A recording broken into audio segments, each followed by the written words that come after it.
그날 밤 부산의 하늘은 잿빛이었다. 감천항에서 불어오는 바닷바람은 낡은 창고의 녹슨 쇠 냄새와 뒤섞여 비릿한 향기를 실어날랐다. 오래된 공단 지역의 거리는 죽은 도시처럼 고요했다. 가로등 대부분이 꺼져 있어 겨우 버티고 있는 몇몇 전구만이 희미한 빛을 내뿜고 있었다. 그 정적 속에서 하얀색 탑차 한 대가 길가에 멈춰 서 있었다. 페인트는 빛이 바래고 타이어에는 먼지가 자욱했다. 마치 며칠 동안 움직이지 않은 듯했다. 항구에서 막 퇴근하던 작은 트럭 운전사 김민주는 그 길을 지나고 있었다. 하루 종일 짐을 나르느라 지쳤지만 그의 눈은 곧장 그 흰색 트럭에 꽂혔다. 3일 전부터 같은 자리에서 몇 번이나 본 차량이었기에 이상한 기분이 들었다. 호기심이 서서히 두려움을 억눌렀다. 민주는 자신의 트럭을 길가에 세웠다. 그는 재킷을 여미며 차에서 내려 밤의 한기를 쫓아내려 애썼다. 그가 가까이 다가갔을 때 무언가가 그의 발걸음을 멈추게 했다. 지독한 악취가 코를 찔렀다. 생선 썩는 냄새나 평범한 쓰레기 냄새가 아니었다. 더 묵직하고 속을 메스껍게 만드는 향기였다. 그는 몇 걸음 뒤로 물러섰다. 심장이 더 빨리 뛰었지만 궁금증이 그를 다시 앞으로 이끌었다. 트럭 뒷문 틈새로 검은 액체가 아스팔트 위로 떨어지는 것이 보였다. 떨리는 손으로 민주는 휴대폰 손전등을 켰다. 불빛에 비친 액체는 짙고 끈적였다. 그는 무언가 잘못됐다는 것을 직감했다. 온몸에 힘이 빠지고 관자놀이에서 식은 땀이 흘렀다. 그는 서둘러 휴대폰을 꺼내 경찰에 신고했다. 트럭의 위치를 설명하는 그의 목소리는 심하게 떨리고 있었다. 얼마 지나지 않아 사이렌 소리가 정적을 깼다. 순찰차 2대가 현장에 도착했다. 경찰은 즉시 통제선을 설치하고 호기심에 몰려들기 시작한 주민들을 쫓아냈다. 순찰차 한 대에서 깔끔한 제복 차림의 남자가 내렸다. 그의 얼굴은 강인했고 눈빛은 날카로웠다. 그는 바로 강직하지만 공정하기로 소문난 수사팀장 박서준 경무관이었다. 박 경무관은 민준에게 다가갔다. 그는 짧게 물었다. 무엇 때문에 신고했소? 민준은 떨리는 손으로 트럭을 가리켰다. 저 냄새 때문에요, 경무관님. 도저히 참을 수가 없었습니다. 박 경무관은 고개를 끄덕이고는 부하들에게 명령을 내렸다. 경찰 1명이 쇠지렛대를 가져왔고 다른 2명은 총을 들고 경계했다. 자물쇠가 부서지고 트럭 문이 천천히 열리자 악취 섞인 밤 공기가 뿜어져 나왔다. 멀리서 엿보던 주민들은 즉시 코를 막았다. 몇몇은 히스테릭한 비명을 질렀고 손전등 불빛이 트럭 안으로 쏟아져 들어갔다. 그 순간 모두를 얼어붙게 만드는 광경이 드러났다. 안에는 수십 구의 시신이 누워 있었다. 창백하고 굳은 채로 가지런히 정돈되어 있었다. 정확히 33구였다. 몇몇 희생자의 눈은 여전히 열려 있어 마치 문 쪽을 공허하게 응시하는 듯했다. 시신들은 심하게 훼손되지는 않았지만 명백히 생명이 없었다. 박 경무관은 한동안 말이 없었다. 수년간 온갖 범죄 사건을 다뤄왔지만 이번 광경은 달랐다. 엄청난 수의 희생자들과 그들이 놓인 방식은 소름을 돋게 했다. 그는 숨을 참았다가 현장을 즉시 확보하라고 소리쳤다. 구급차가 호출되고 국과수 팀이 동원되었으며 경찰 통제선은 더욱 두꺼워졌다. 얼마 후 당당한 걸음걸이에 한 여성이 도착했다. 그녀는 검은색 재킷을 입고 의료 장비가 든 큰 가방을 메고 있었다. 그녀는 부산대학교병원 소속 법의학자 이지은 박사였다. 그녀는 트럭 안을 들여다보며 얼굴이 굳어졌다. 33이군요. 그녀가 나지막이 말했다. 박 경무관은 분노와 뒤섞인 공포를 억누르며 잠시 눈을 감았다. 이지은은 희생자들의 시신을 하나씩 검사하기 시작했다. 그녀의 손은 능숙했지만 눈은 충격을 감추지 못했다. 모든 희생자가 거의 동시에 사망한 것처럼 보였다. 저항의 흔적은 없었다. 그들의 목덜미에는 작은 상처가 있었다. 가까이서 보지 않으면 거의 눈에 띄지 않을 정도였다. 이건 사고가 아니에요. 이지은이 조용히 말했다. 무언가 의도적으로 행해졌어요. 시신들이 마치 온전하게 보존된 것 같아요. 사망 전후로 특수 액체가 주입된 것 같습니다. 박경무관은 턱을 굳히며 그녀를 바라보았다. 만약 그게 사실이라면 이것은 계획된 대량 학살이었다. 그는 그날 밤이 기나긴 악몽의 시작일 뿐이라는 것을 직감했다. 밖에서는 주민들의 울음소리가 들려오기 시작했다. 그들 중 일부는 희생자들이 입고 있는 옷을 알아본다고 주장했다. 한편 주민들의 휴대폰 카메라는 이미 현장을 촬영하여 소셜미디어로 퍼뜨리고 있었다. 박경무관은 이 사건을 완전히 비밀에 붙일 방법이 없다는 것을 알았다. 몇 시간 안에 흰색 트럭 안에 33구 시신에 대한 소식은 도시 전체, 어쩌면 나라 전체를 뒤흔들 것이었다. 그리고 그는 자신이 방금 누구든 연루된 자를 파괴할 수 있는 어두운 소용돌이 속으로 발을 들여놓았음을 깨달았다. 감천항 낡은 공단에서 흰색 트럭이 발견된 다음 날 아침, 부산지방경찰청은 벌집처럼 변해 있었다. 전화벨은 쉴 새 없이 울렸다. 기자들은 이미 정문을 포위했고 실종된 가족을 둔 사람들은 불안 가득한 얼굴로 몰려들기 시작했다. 33구의 시신에 대한 소식은 밤사이에 널리 퍼져나갔다. 박서준 경무관이 정보 통제를 시도했지만 디지털 세상은 경찰의 규정보다 훨씬 빠르게 움직였다. 박 경무관은 핏발선 눈으로 자신의 사무실에 앉아 있었다.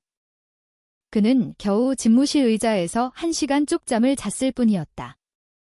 컴퓨터 화면은 초기 보고서로 가득했고 책상 위 블랙커피는 이미 차갑게 식어 있었다.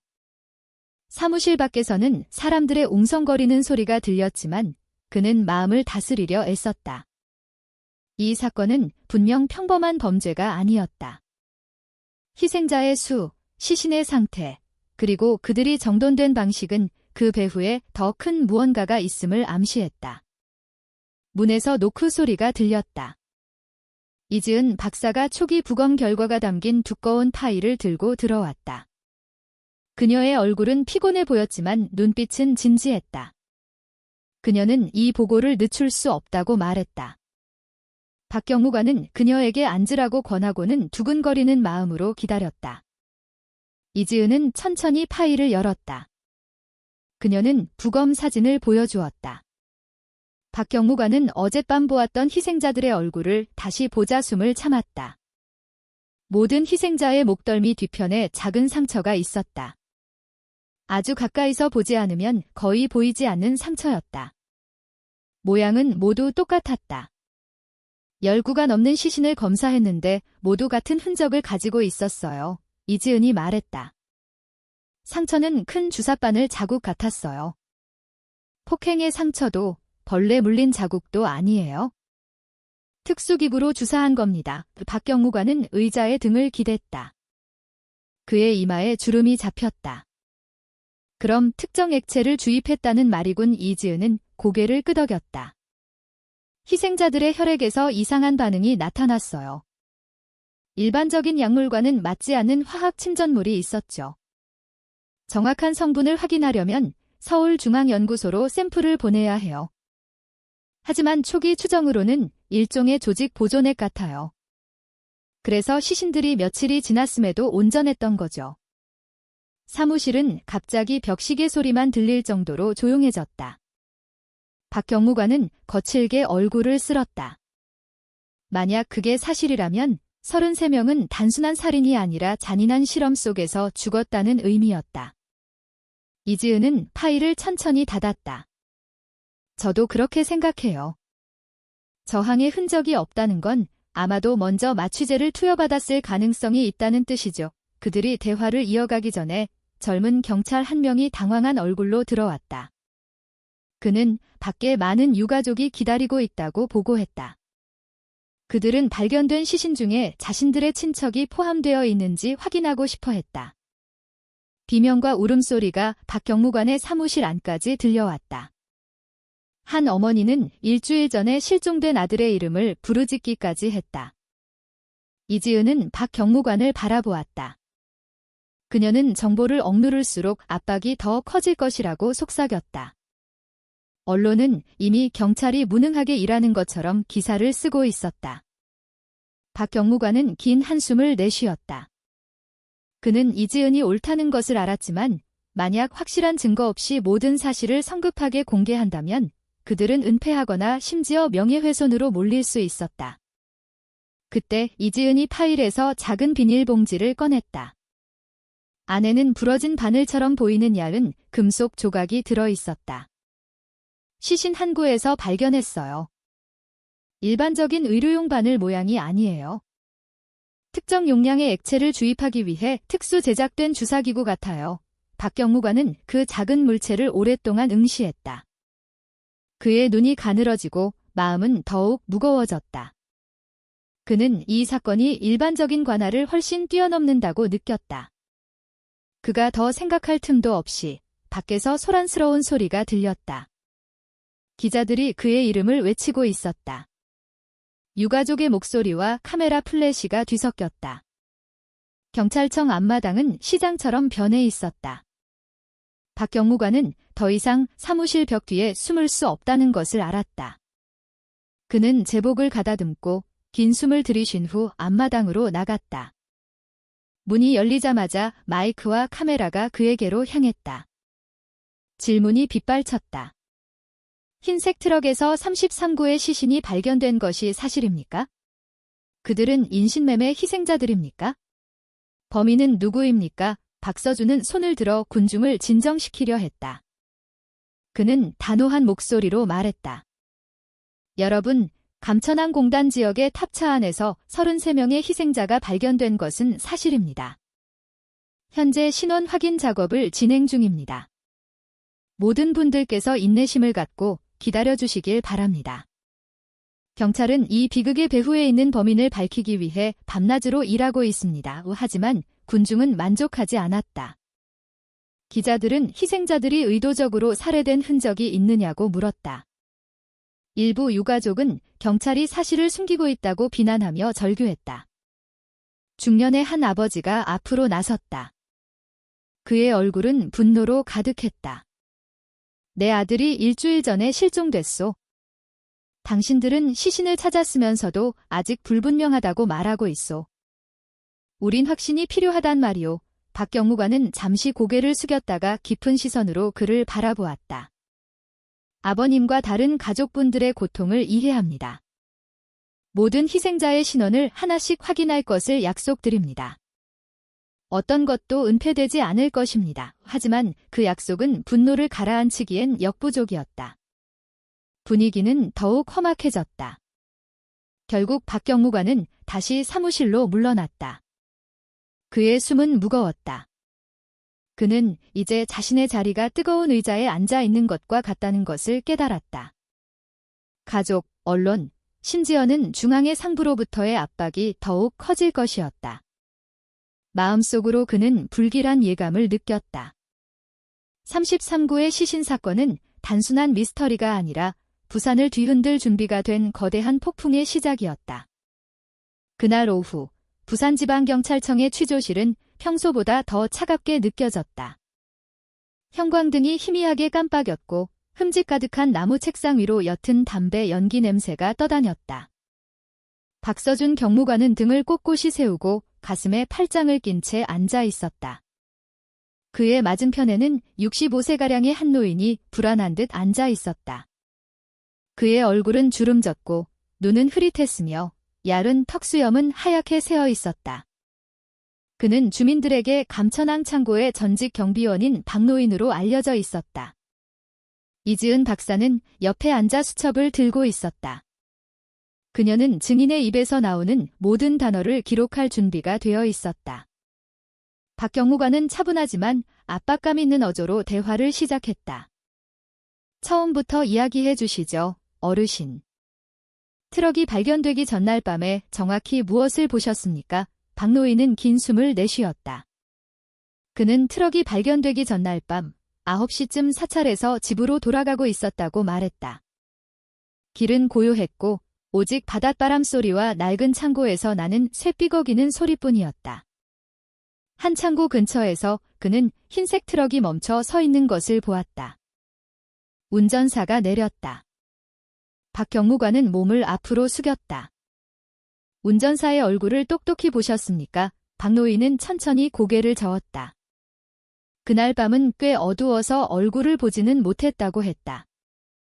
하지만 그를 잊지 못하게 만든 무언가가 있었다. 그 사람의 걸음걸이가 달랐다. 꼿꼿하고 단정했으며 일반적인 트럭 운전사 같지 않았다. 그는 의사 가운을 입고 있었고 심지어 목에는 청진기가 걸려 있었다. 취조실은 갑자기 조용해졌다. 이지은은 박 경무관을 바라보며 침묵했다. 두 사람은 그 증언에서 오는 기묘한 전율을 느끼며 서로를 쳐다보았다. 33구의 시신이 담긴 트럭에서 의사가 내렸다. 그것은 우연이 아니었다. 박노인은 말을 이었다. 그 사람이 트럭 뒷문을 잠시 열고 손전등을 켰다가 다시 재빨리 닫았소. 그때 안에서 축 늘어진 사람 손 같은 것이 떨어지는 걸 언뜻 봤지?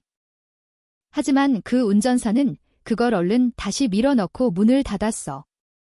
그러고는 서두르는 걸음으로 떠났지. 박 경무관은 손가락으로 책상을 두드렸다. 박노인의 이야기는 그의 예감과 일치했다. 그 트럭은 단순한 인신매매 조직의 소유가 아니었다. 고학력자, 어쩌면 중요한 인물이 연루되어 있었다. 그는 진지한 얼굴로 박노인을 바라보았다. 만약 언젠가 그 사람을 다시 보게 된다면 알아볼 수 있겠습니까? 박노인은 잠시 침묵했다. 그는 천천히 고개를 끄덕였다. 그가 기억하는 것은 얼굴이 아니라 서 있는 자세와 움직임, 그리고 평범한 운전사와는 다른 태도였다. 박 경무관은 고개를 끄덕이고는 경고했다. 어르신의 증언은 매우 중요합니다. 하지만 어르신과 가족의 안전을 위해 누구에게도 이야기하지 마십시오. 박노인은 마른 침을 삼켰다. 그의 얼굴이 굳어졌다. 그는 그 경고의 의미를 이해했다. 이지은은 수첩을 닫았다.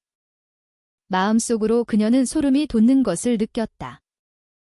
수십 구의 시신이 담긴 트럭을 운전하는 의사에 대한 그림은 이 사건의 어둠을 한층 더 깊게 만들었다. 한편 부산대학교병원 부검실의 분위기는 긴장감으로 가득했다. 33구의 시신은 여전히 냉동실에 누워 있었다. 부검팀은 쉬지 않고 시신을 하나씩 검사했다. 포르말린 냄새와 실내의 냉기가 뒤섞여 모두를 짓눌렀다. 부검실로 돌아온 이지은은 32번째 희생자를 검사하기 시작했다. 목에 주사 자국이 있는 젊은 남성의 시신이었다. 그녀는 마지막 희생자에게로 옮겨갔다. 30대쯤으로 보이는 남자였다. 그녀가 그의 맥을 짚었을 때 손가락이 갑자기 멈췄다.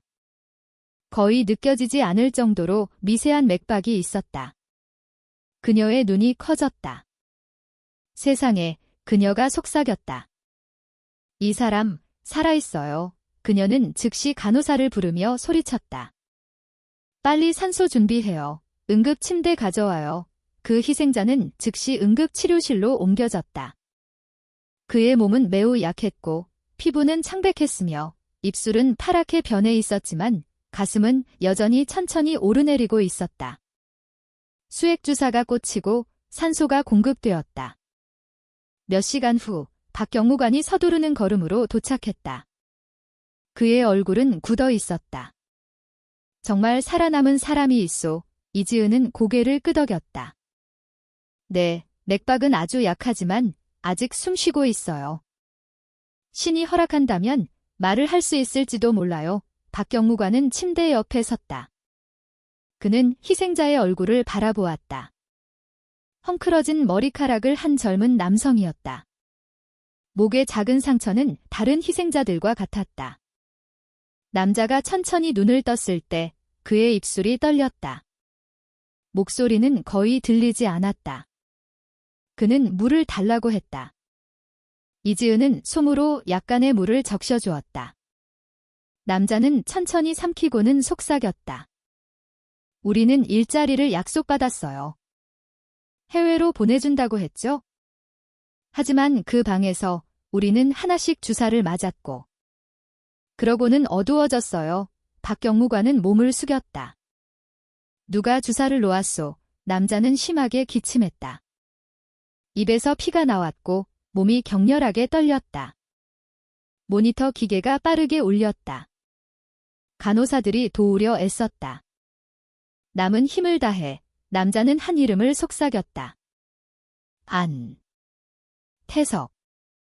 박사. 그 후 그의 몸은 축 늘어졌다. 모니터 화면에는 긴 직선이 나타났다. 이지은은 떨리는 손으로 희생자의 눈을 감겨주었다. 방은 조용해졌다. 박서준은 창백한 얼굴로 뻣뻣하게 서 있었다.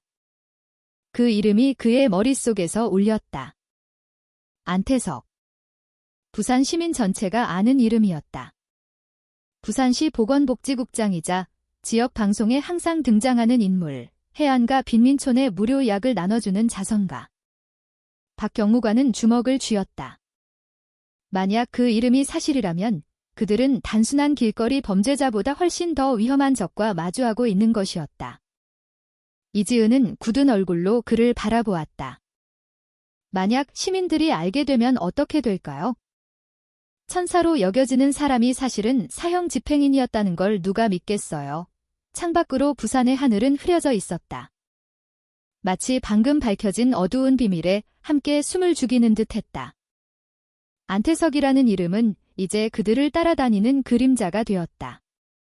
그리고 박서준에게 그날은 수사가 보건 분야뿐만 아니라 시민들의 마음속에서도 권력을 쥔 인물과의 싸움으로 변하는 지점이었다. 다음 날 부산시는 떠들썩했다. 지역 방송과 전국 언론은 33구의 시신이 담긴 트럭 사건을 집중 조명했다. 경찰청 앞마당은 여전히 기자들과 유가족들로 가득했다. 텔레비전 카메라는 모든 구석을 비추었고 마이크는 청사를 드나드는 모든 사람의 얼굴로 향했다. 뉴스 헤드라인이 화면을 스쳐 지나갔다. 미스터리 트럭 속 33구 시신 비극, 경찰, 늑장 수사로 사실은폐 의혹. 한 종합 편성 채널에서는 어젯밤 부검실의 암울한 그림과는 전혀 다른 인물의 모습을 특별 방송으로 내보내고 있었다. 안태석 박사가 다정한 미소를 지으며 등장했다. 그는 항구 근처의 한 동네에서 생필품을 나눠주고 있었다. 주민들은 그에게 다가가려 앞다투었고 아이들은 손을 흔들었다. 어머니들은 감동의 눈물을 흘렸다. 한 기자가 쌀 20kg 포대를 안고 있는 할머니를 인터뷰했다. 안 박사님 아니었으면 우리 같은 사람들은 오늘 밥도 못 먹었을 거예요. 그녀는 울면서 말했다. 박서준 경무관은 집무실에 앉아 텔레비전 화면으로 그 방송을 보고 있었다. 그의 얼굴은 굳어 있었고 눈은 날카로웠다. 옆에는 이지은 박사가 침울한 표정으로 조용히 앉아 있었다. 그녀가 나지막이 속삭였다. 이게 문제예요. 모든 사람이 악마가 아닌 천사를 보고 있어요. 박 경무관은 주먹을 쥐었다. 대중 앞에서의 이미지가 좋을수록 범죄를 감추기는 더 쉬웠다. 사무실 문을 두드리는 소리가 났다. 김민준이 두꺼운 서류철 하나를 들고 들어왔다. 작은 트럭 운전사였던 그는 이제 자발적으로 증인이자 정보원 역할을 돕고 있었다. 그는 항구에 아는 사람이 몇 명 있다고 털어놓았다. 그들을 통해 그는 안태석 박사의 보건재단과 관련된 재무서류와 의약품 유통기록을 입수했다. 박 경무관은 서류철을 열었다. 그의 눈이 즉시 가늘어졌다. 의심스러운 자금 흐름이 있었다. 금액은 컸고 설명 없이 현금으로 자주 인출되었다. 게다가 민주는 농어촌 보건 프로그램 자원봉사자 명단을 찾아냈다. 기록된 수십 명의 이름 중 트럭에서 발견된 희생자들의 신원과 일치하는 몇몇이 있었다. 이지은은 그 명단을 읽고는 할 말을 잃었다. 그럼 그 사람들은 미립국 희생자가 아니라 안 박사 자신의 프로그램 희생자였다는 거군요. 박 경무관은 민준을 뚫어지게 바라보았다. 이 자료가 확실한가? 민주는 천천히 고개를 끄덕였다. 항구의 제 정보원이 이 기록이 진짜라고 맹세했어요. 박경무관은 무거운 숨을 내쉬었다. 퍼즐 조각이 맞춰지기 시작했다. 안태석은 복원 프로그램을 이용해 희생자들을 끌어모았다. 그들은 일자리나 도움을 약속받고 다른 곳으로 끌려갔다. 실험이든 뭐든 그가 하던 일이 실패하면 시신들은 마치 밀입국 사건처럼 트럭에 버려졌다. 그날 밤 박 경무관은 직접 잠복 수사를 하기로 결정했다. 서류에만 의존할 수는 없었다. 그는 민준을 데려갔고 이지은 박사는 영상통화로 멀리서 상황을 감시했다. 그들은 낡은 차로 위장하고 해운대 부촌에 있는 안태석의 호화로운 저택에서 조금 떨어진 곳에 주차했다. 그 집은 높은 담장과 구석구석 설치된 감시 카메라, 교대로 경비를 서는 경비원들과 함께 웅장하게 서 있었다. 밖에서 보면 그 집은 모범적인 고위 공직자의 저택처럼 보였다. 하지만 민주는 집 뒤편에서 무언가를 발견했다. 환기구가 단단히 닫힌 창고 같은 작은 건물이었다. 가끔씩 그 안에서 기계가 웅웅거리는 소리가 들렸다. 그 소리는 가정용 기계 소리가 아니라 냉각기나 대형 의료 장비 소리 같았다. 박 경무관은 숨겨둔 소형 카메라에 모든 것을 기록했다. 그는 그곳을 더 깊이 조사해야 한다고 생각했다. 다음 날 텔레비전은 다시 안태석을 비췄다. 이번에는 그가 대형 호텔에서 열린 건강 세미나에 참석했다. 그는 해안가 아이들을 위한 영양의 중요성에 대해 연설했다. 긴 박수갈채가 그의 연설을 뒤따랐다. 그의 얼굴은 모든 국민을 위한 보건 서비스라는 슬로건과 함께 대형 광고판에 걸려 있었다. 이지은은 역겨운 심정으로 그 방송을 보았다. 경찰청 사무실에서 박 경무관은 굳은 얼굴로 화면을 껐다. 좋아, 그가 나지막이 말했다. 높이 올라갈수록 더 세게 떨어질 테니 하지만 그는 안태석 같은 사람을 고발하는 것이 쉬운 일이 아니라는 것도 알고 있었다. 여론은 경찰의 등을 돌릴 수 있었다. 그는 반박할 수 없는 명백한 증거, 녹화 영상이 필요했다. 다음 날 밤, 그들은 다시 잠복했다. 멀리서 박 경무관은 흰색 탑차 한 대가 안태석의 저택마당으로 들어가는 것을 보았다. 33구의 시신이 발견된 트럭과 비슷했다. 집 뒷문에서 흰색 제복을 입은 두 사람이 나왔다. 그중 한 명은 분명 안태석 자신이었다. 그의 미소는 부하들에게 지시를 내릴 때조차 여전히 따뜻했다. 하지만 그들이 옮기는 것을 보고 박 경무관의 피가 잠시 멎는 듯했다. 의료 물품이 아니라 의식을 잃은 사람처럼 축 늘어진 몇몇의 인체였다. 그들은 뒷마당 창고로 옮겨졌다. 영상통화로 감시하던 이지은은 거의 휴대폰을 떨어뜨릴 뻔했다. 세상에, 저건 환자가 아니에요. 새로운 희생자들이에요. 박 경무관은 몸을 바로 세웠다. 그의 눈은 불타고 있었다.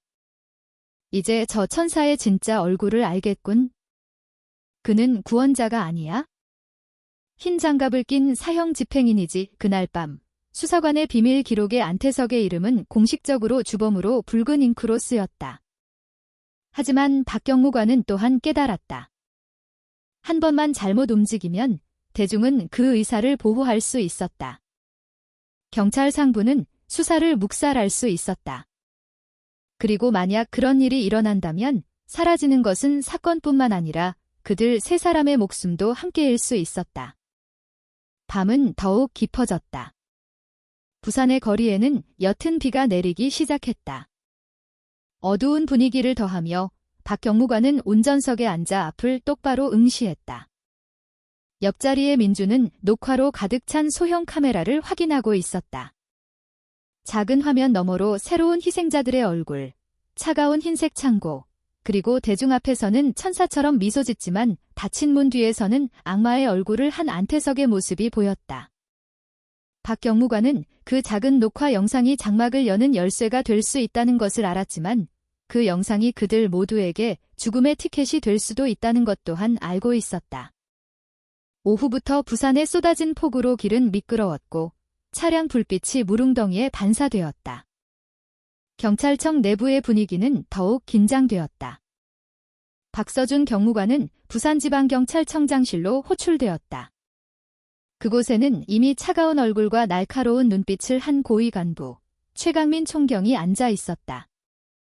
최 총경은 서론 없이 박 경무관을 쳐다보았다. 그는 도시가 안태석 박사의 이름을 언급하는 소문으로 시끄럽다고 말했다. 그는 안태석이 시민들의 영웅임을 상기시켰다. 확실한 증거 없이 고발해서 문제 만들지 마. 그의 목소리 톤은 단순한 경고가 아니었다. 숨겨진 위협이 있었다. 박서준은 분노를 참았다. 그는 단호한 목소리로 자신이 녹화 영상을 가지고 있다고 말했다. 그 영상에는 안태석이 사람의 몸을 집 뒤 창고로 옮기는 모습이 담겨 있었다.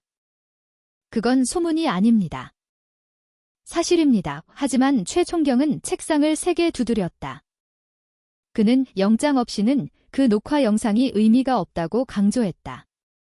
그는 박 경무관에게 자신의 경력을 조심하라고 경고했다. 박서준은 굳은 얼굴로 그 방을 나왔다. 관자놀이에서 식은땀이 흘렀다.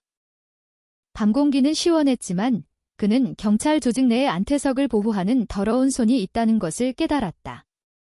심지어 최고위층까지. 복도에서 김민준이 초조하게 기다리고 있었다. 어떻게 됐습니까? 경무관님, 박 경무관은 짧게 대답했다. 우리는 이제 아무도 믿을 수 없어. 한편 이지은 박사는 자신의 소박한 집에서 기다리고 있었다. 세 사람은 작은 거실에 둘러앉았다. 양철 지붕 위로 여전히 빗소리가 들려 어두운 분위기를 더했다. 이지은은 단호한 목소리로 말했다. 그 녹화 영상을 청에 제출할 수는 없어요. 몇 시간 안에 사라질 게 뻔해요. 민주는 언론을 이용할 수 있다고 덧붙였다. 만약 그 영상이 대중에게 퍼지면 안태석은 숨을 수 없을 것이었다. 하지만 박서준은 고개를 저었다. 아직 때가 아니야? 준비 없이 영상을 퍼뜨리면 명예훼손으로 고소당할 수 있어? 안태석은 강력한 네트워크를 가지고 있어? 대중이 이해하기도 전에 우리가 감옥에 갈 수 있다고. 그들은 오랫동안 침묵했다. 정적은 빗소리에만 깨졌다. 마침내 박서준이 단호하게 말했다. 우리에겐 추가 증거가 필요해. 이 영상은 시작일 뿐이야. 아직 창고에 있는 살아있는 희생자들의 신원이 필요하고 실험 기록이 필요해. 다른 증인도 필요하고. 밤이 깊어질 무렵 이지은의 집마당에서 발소리가 들렸다. 박서준은 즉시 경계했다. 그는 권총을 잡고 민준에게 준비하라는 신호를 보냈다. 문이 3번 두드려졌다. 밖에서 굵은 목소리가 들렸다. 내 이름은 강태우요. 이야기 좀 합시다. 박서준은 조심스럽게 문을 열었다. 앞에는 건장한 체구의 남자가 서 있었다. 그의 얼굴은 강인했고 왼쪽 관자놀이에는 흉터가 있었다. 그는 비에 흠뻑 젖은 검은색 재킷을 입고 있었다. 그의 눈은 경계심으로 가득 차 날카로웠다. 박서준은 권총을 겨눴지만 남자는 천천히 손을 들었다. 나는 적이 아니오. 전직 국정원 요원이오. 안태석의 정체를 알고 있소? 그들은 안으로 들어갔다. 이지은은 의심스러운 눈초리로 그 남자를 보았다.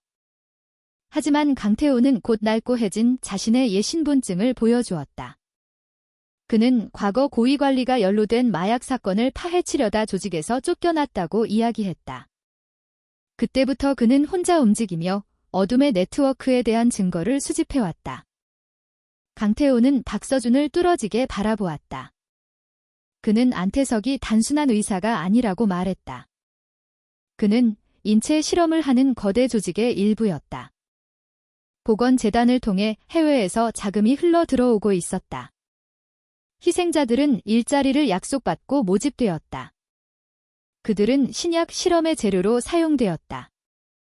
33구의 시신은 수많은 사건 중 하나일 뿐이었다.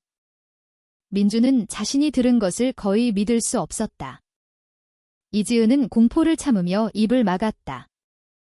박서준은 모든 것을 소화하려 애쓰며 침묵을 지켰다. 그가 물었다. 당신이 원하는 건 뭐요? 강태우는 단호하게 대답했다. 당신들과 협력하고 싶소. 나는 몇 달 동안 안태석의 창고를 감시해왔소. 비밀 통로와 그들 부하들의 일정까지 알고 있소. 하지만 나에겐 아직 용기가 있는 경찰이 필요하오. 박서준은 이지은과 민준을 바라보았다. 세 사람은 서로를 쳐다보았다. 모두 이 결정이 위험하다는 것을 알았다. 만약 잘못 움직이면 사건이 사라지는 것뿐만 아니라 그들의 목숨도 위태로워질 수 있었다. 하지만 강태우의 목소리가 망설임을 깼다. 만약 우리가 침묵하면 희생자는 계속 늘어날 거요. 안태석은 더욱 강해질 거고 마침내 박서준이 천천히 고개를 끄덕였다. 좋소, 협력합시다. 하지만 한 가지 알아둬야 할 게 있소, 강태우 씨. 나는 법이 짓밟히는 것을 용납하지 않을 거요. 만약 우리가 성공한다면 안태석은 법의 심판을 통해 무너져야 하오. 단순한 총알이 아니라 강태우는 옅은 미소를 지으며 그를 바라보았다. 두고 봅시다, 경무관님. 지하 세계가 항상 규칙대로 청소될 수 있는 건 아니니까. 그날 밤 그들은 계획을 세웠다. 비는 아직 그치지 않았다. 번개가 가끔씩 쳤다. 이지은의 작은 집 테이블 위에는 조잡한 지도가 그려져 있었다. 강태우는 안태석의 집 뒤 창고 위치를 가리키며 출입 경로와 감시 카메라의 위치를 보여주었다. 민주는 모든 것을 조심스럽게 기록했다. 이지은은 만약 살아있는 희생자를 발견할 경우를 대비해 간단한 의료 장비를 준비했다. 밖에서는 빗소리가 더욱 거세졌다. 하지만 작은 방 안에서는 작은 불꽃이 타오르기 시작했다. 대중이 숭배하는 가짜 천사와 싸우려는 결의의 불꽃이었다. 그리고 박서준에게 그날 밤은 결코 예전으로 돌아갈 수 없는 전쟁의 시작이었다. 그날 밤, 부산은 여전히 오후의 비로 젖어 있었다. 해운대로 향하는 길은 한산했다. 가끔씩 차량이 지나갈 뿐이었다.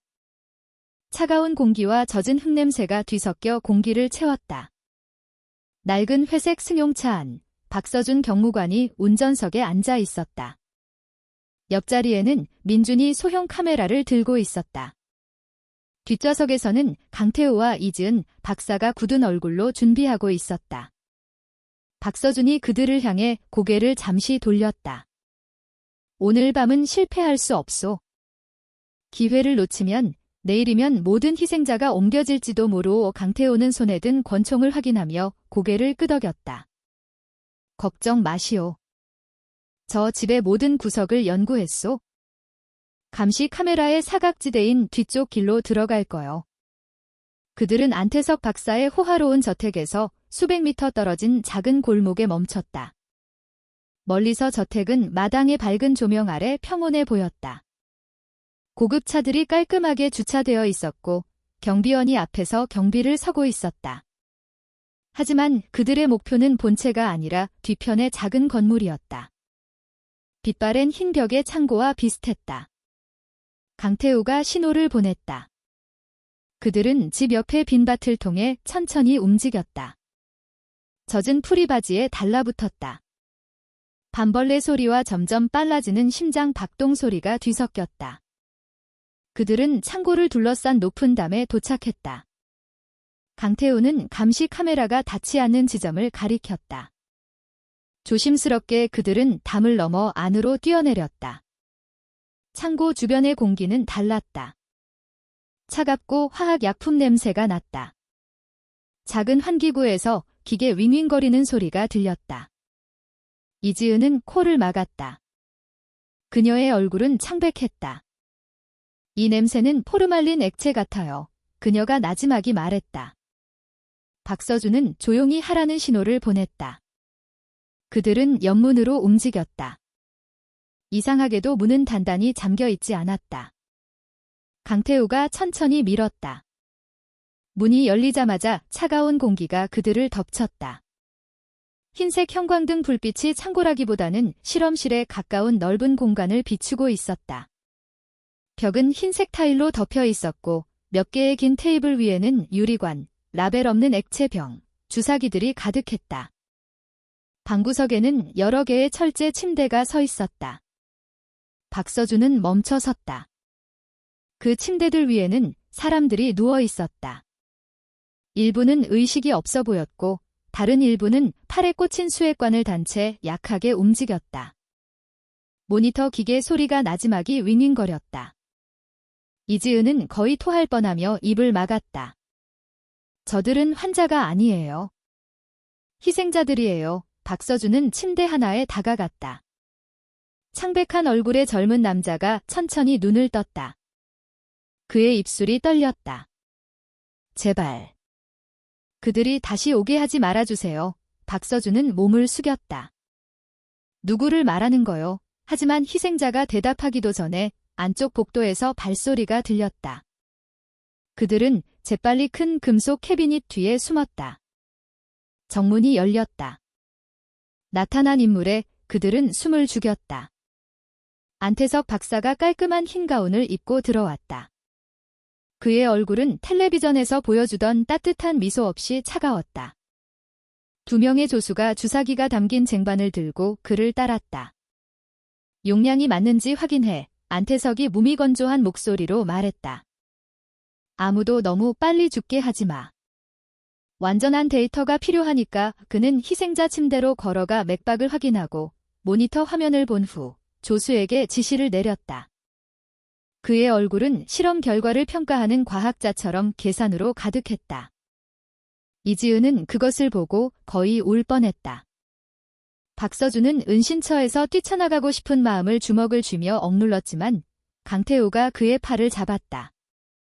아직 때가 아니오. 그가 속삭였다.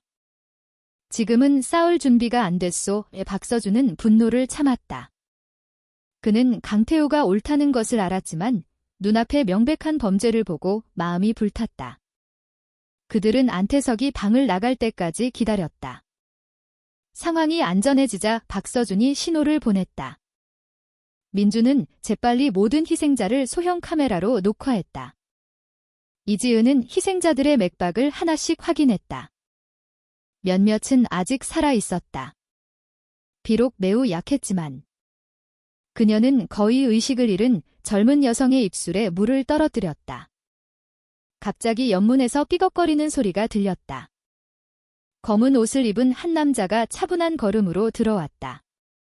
소음기가 달린 총을 든 그의 손에 모두가 즉시 경계했다.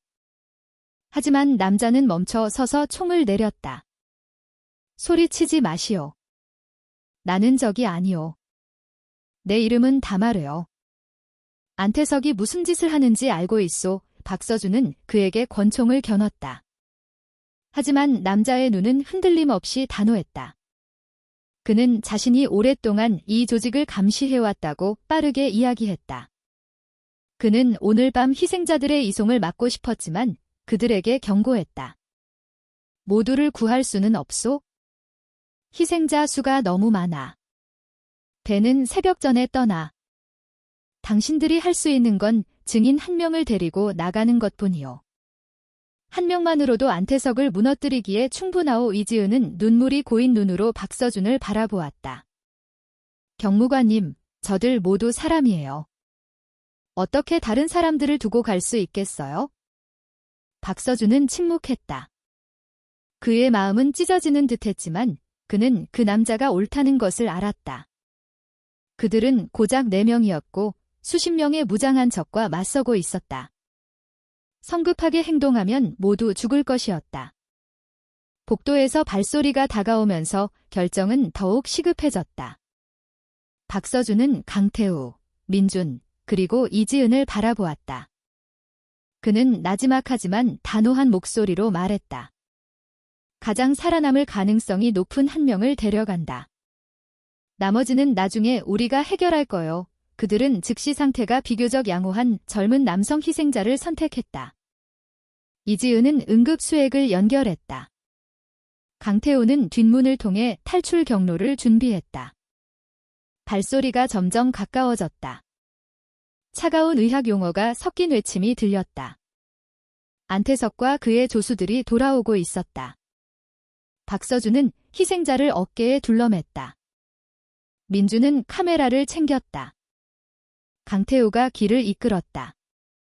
그들은 좁은 복도를 달려 뒷문을 통과한 후 창고 뒤에 어두운 정원으로 들어갔다. 그들을 쫓는 외침이 들렸다. 이어서 요란한 경보음이 울렸다. 비가 다시 옅게 내리기 시작하며 젖은 흙 위에 발자국을 덮었다. 박서준은 뒤돌아보지 않고 달렸다.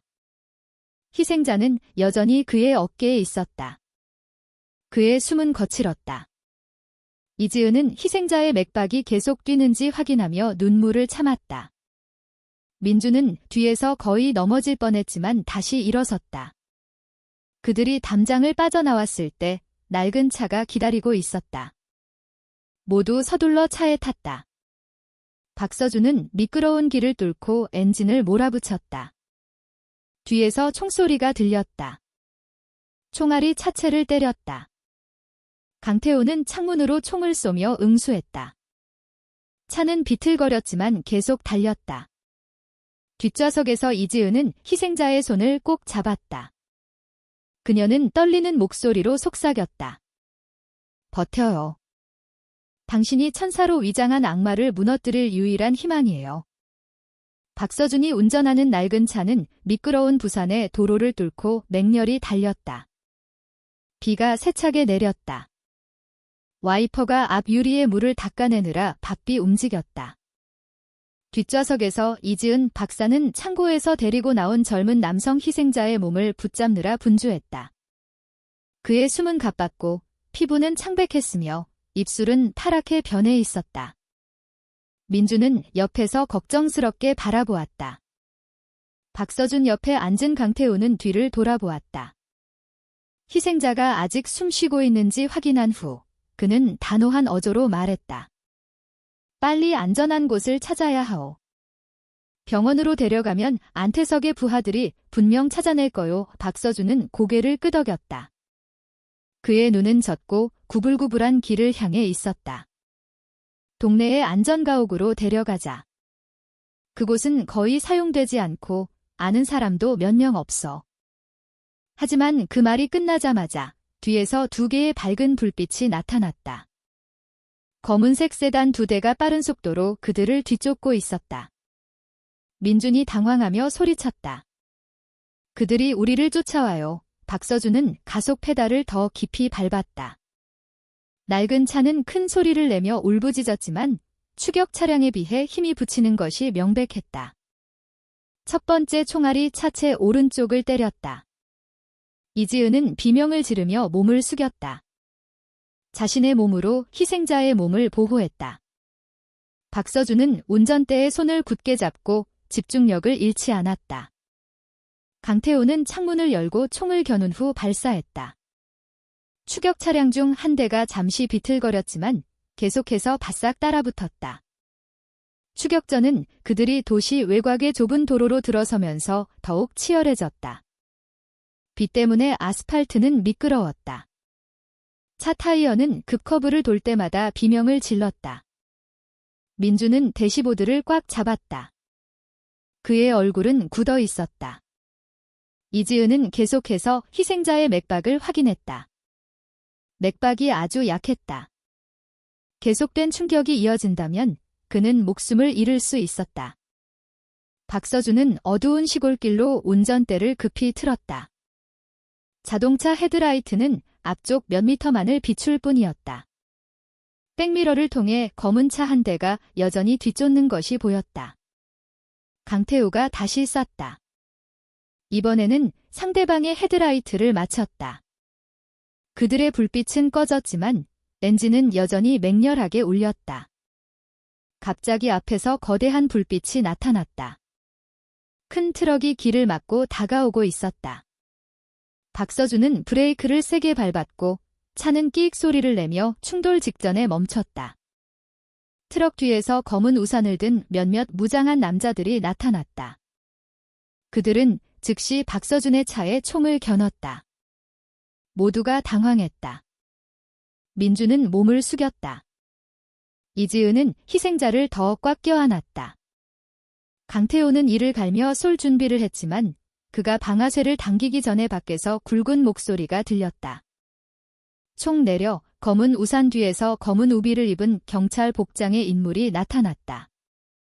트럭 불빛 아래 그의 얼굴이 선명하게 보였다. 최강민 총경. 박서준은 불타는 눈으로 그를 쳐다보았다. 역시 당신도 그들과 한패였군. 최 총경은 옅게 미소 지었다. 내가 끼어들지 말라고 했지, 박서준. 넌 스스로 죽음을 재촉했을 뿐이야. 그는 권총을 겨눈 채 가까이 다가왔다. 박서준은 차 문을 열고 쏟아지는 비 아래 섰다. 그의 손에는 여전히 권총이 들려 있었다. 상대방 수가 훨씬 많다는 것을 알았지만 당신은 경찰로서의 맹세를 배신했어. 천사 행세하는 의사의 개가 되기를 선택했다고. 최강민은 짧게 웃었다. 순진하게 굴지 마, 박서준. 이 세상은 너무 고든 사람 편을 들어주지 않아. 안태석은 돈, 권력, 뒷배가 있어? 넌 이상주의밖에 없지. 강태호도 차에서 나왔다. 총이 겨눠져 있었다. 안태석이 그렇게 강력하다면 왜 아직도 이렇게 더러운 방식으로 길을 막아야 하지? 편안한 의자에 앉아 결과를 즐기기만 하면 되는 거 아닌가? 최강민은 날카로운 시선으로 돌아보았다. 너, 강태호. 예전에 쫓겨난 배신자. 오래전부터 없애고 싶었지? 긴장감은 더욱 고조되었다. 폭우 때문에 멀리서 들려오는 총소리는 희미했다. 최강민의 부하들이 양쪽에서 포위하기 시작한 모양이었다.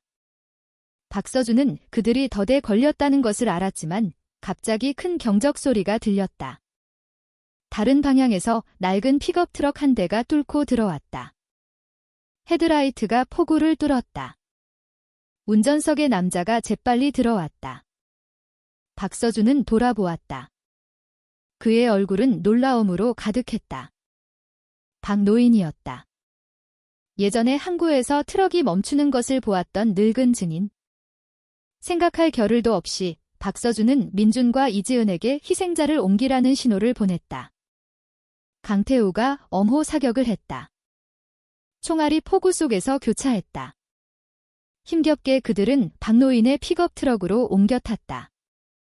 낡은 엔진이 굉음을 내며 미끄러운 길 위에서 바퀴를 굴렸고 현장을 빠르게 벗어났다. 최강민은 분노에 차소리치며 권총을 쏘았지만 총알은 허공을 갈랐다. 차 안에서 모두가 숨을 헐떡였다. 이지은은 여전히 희생자가 의식을 잃지 않도록 애썼다. 민준이 박노인에게 돌아보았다. 어르신, 저희가 여기 있는 걸 어떻게 아셨어요? 노인은 비에 젖은 얼굴에도 옅은 미소를 지었다. 오래전부터 그 집을 지켜보고 있었네. 오늘 밤 그들이 대규모로 움직이는 걸 봤어. 자네들이 덫에 걸릴 줄 알았지. 박서준은 앞을 바라보았다.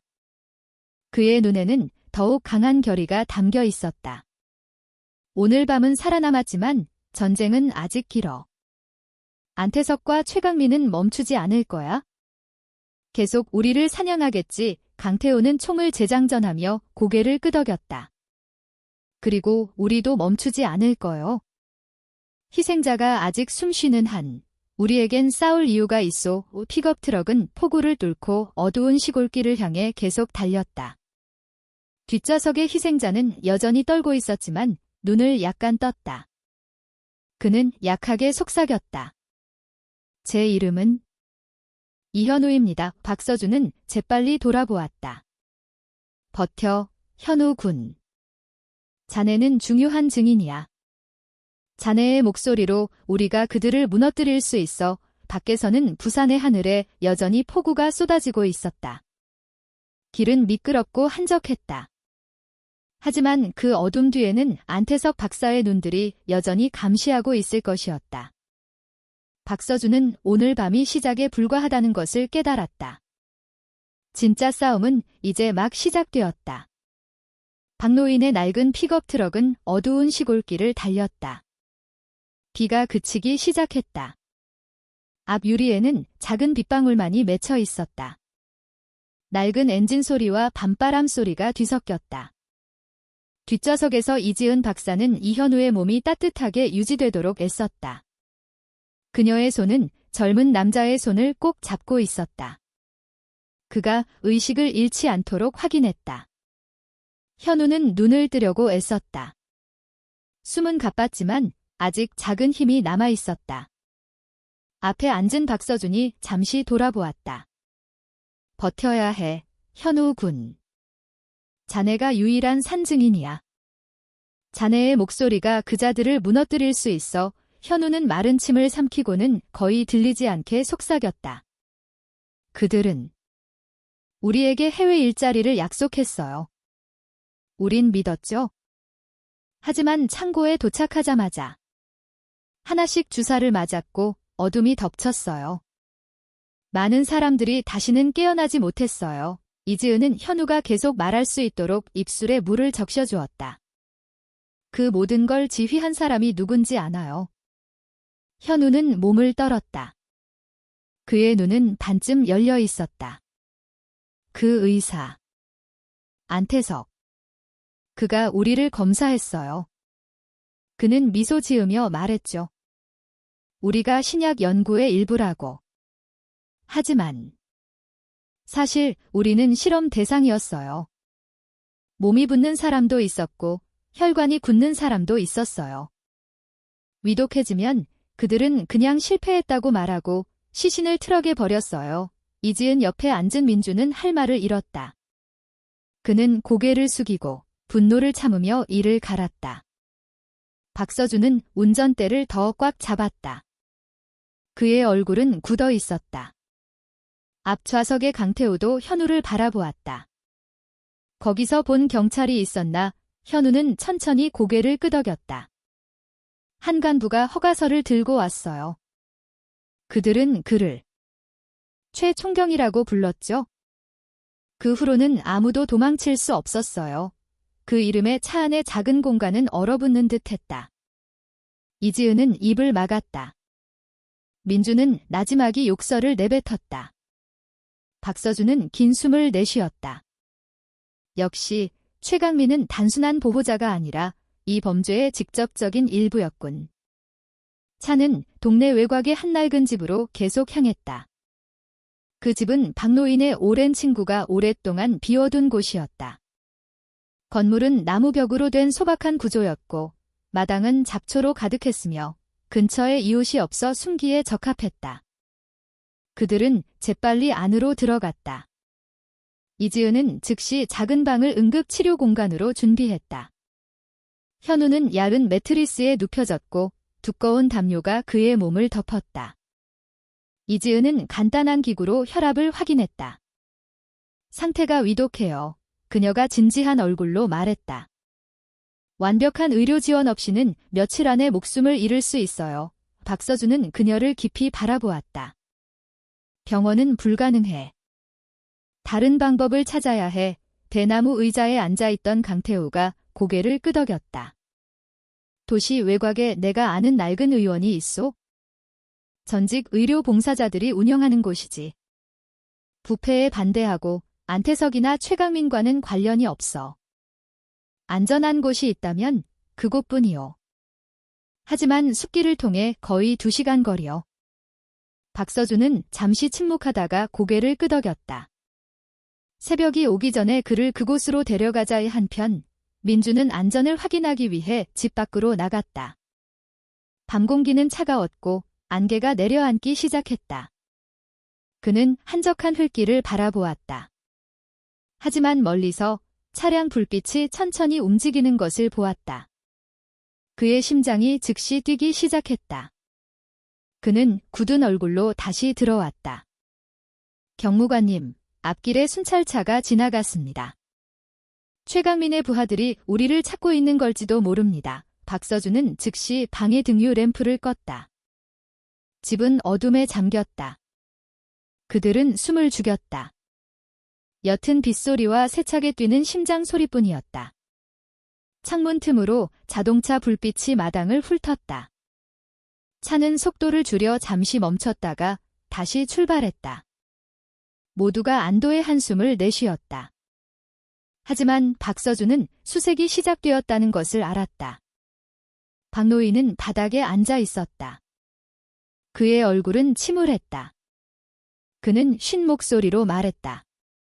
30년 전에도 비슷한 일을 본 적이 있네. 시신이 가득한 트럭이 항구에 멈췄었지. 그때 당국은 작업 중 사고라고 했어. 하지만 나는 그게 거짓말인 줄 알았지. 그날 밤 이후로 나는 결코 편안하지 못했어. 그리고 이제 역사가 반복되고 있네. 이지은은 그 노인을 감동 어린 눈으로 바라보았다. 그럼 어르신은 오랫동안 항구에 썩은 무언가가 있다는 걸 아셨군요. 박노인은 천천히 고개를 끄덕였다. 하지만 나는 그냥 창고 경비원이었을 뿐이야. 누가 믿어주겠나? 이제 진실이 드러날 때가 왔어. 피로 대가를 치르더라도. 여전히 누워있던 현우가 다시 말하려고 애썼다. 그의 목소리는 약하고 거의 들리지 않았다. 문서가 있어요. 창고 지하에 보관된 실험 기록. 그걸 찾으면 모두가 믿을 거예요. 이지은은 그의 손을 꼭 잡았다. 우선 쉬어요. 이미 큰 도움이 됐어요. 박서준은 창가에 서서 어두운 밤을 내다보았다. 마음속으로 그는 그들의 임무가 더욱 분명해졌다는 것을 알았다. 현우를 증인으로 보호하는 것뿐만 아니라 그 비밀 문서를 찾아내는 것. 그것만 있다면 누구도 부인할 수 없을 것이었다. 강태우가 일어섰다. 그의 어깨는 굳어 있었다. 만약 창고로 돌아가기로 결정한다면 목숨을 걸 각오를 해야 하오. 그들은 누군가 탈출한 걸 알고 더 철저히 지킬 거요. 박서준이 그를 돌아보았다. 그의 얼굴은 굳었지만 결의에 차 있었다. 나는 인생에서 많은 것을 잃었소. 하지만 정의가 다시 사라지는 것은 용납하지 않을 거요. 밤은 더욱 깊어졌다. 그들은 집구석에서 교대로 경비를 섰다. 현우는 약하게 잠들었다. 이지은은 지치지 않고 그의 옆에 앉아 있었다. 민주는 아버지에게서 물려받은 작은 권총을 닦았다. 강태우는 낡은 종이에 그린 숲길 지도를 바라보았다. 박서준은 베란다에 앉아 오랫동안 끊었던 담배에 불을 붙였다. 얇은 연기가 차가운 공기 속으로 피어올랐다. 그는 매 순간이 더욱 위험해지고 있다는 것을 알았다. 하지만 오늘 밤 그는 또한 한 가지를 알았다. 그들은 더 이상 혼자 싸우고 있지 않았다.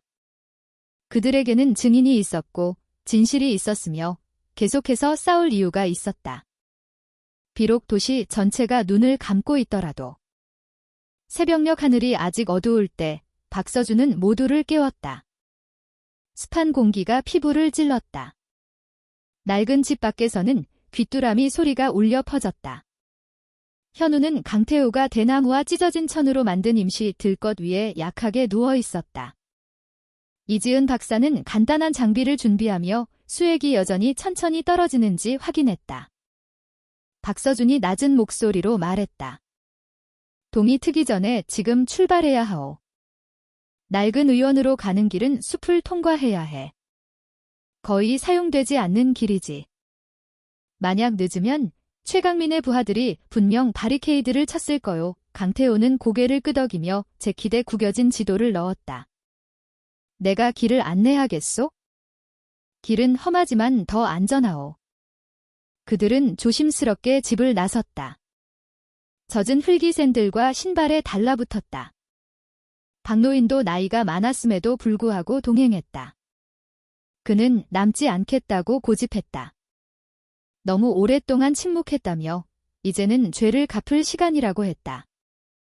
민주는 그의 걸음이 흔들릴 때마다 가끔씩 그를 부축했다. 낡은 픽업 트럭은 다시 한적한 시골길을 천천히 달렸다. 눈에 띄지 않도록 헤드라이트는 일부 껐다. 희미한 불빛만이 구멍투성이인 흙길을 비췄다. 현우는 잠시 몸을 뒤척였다.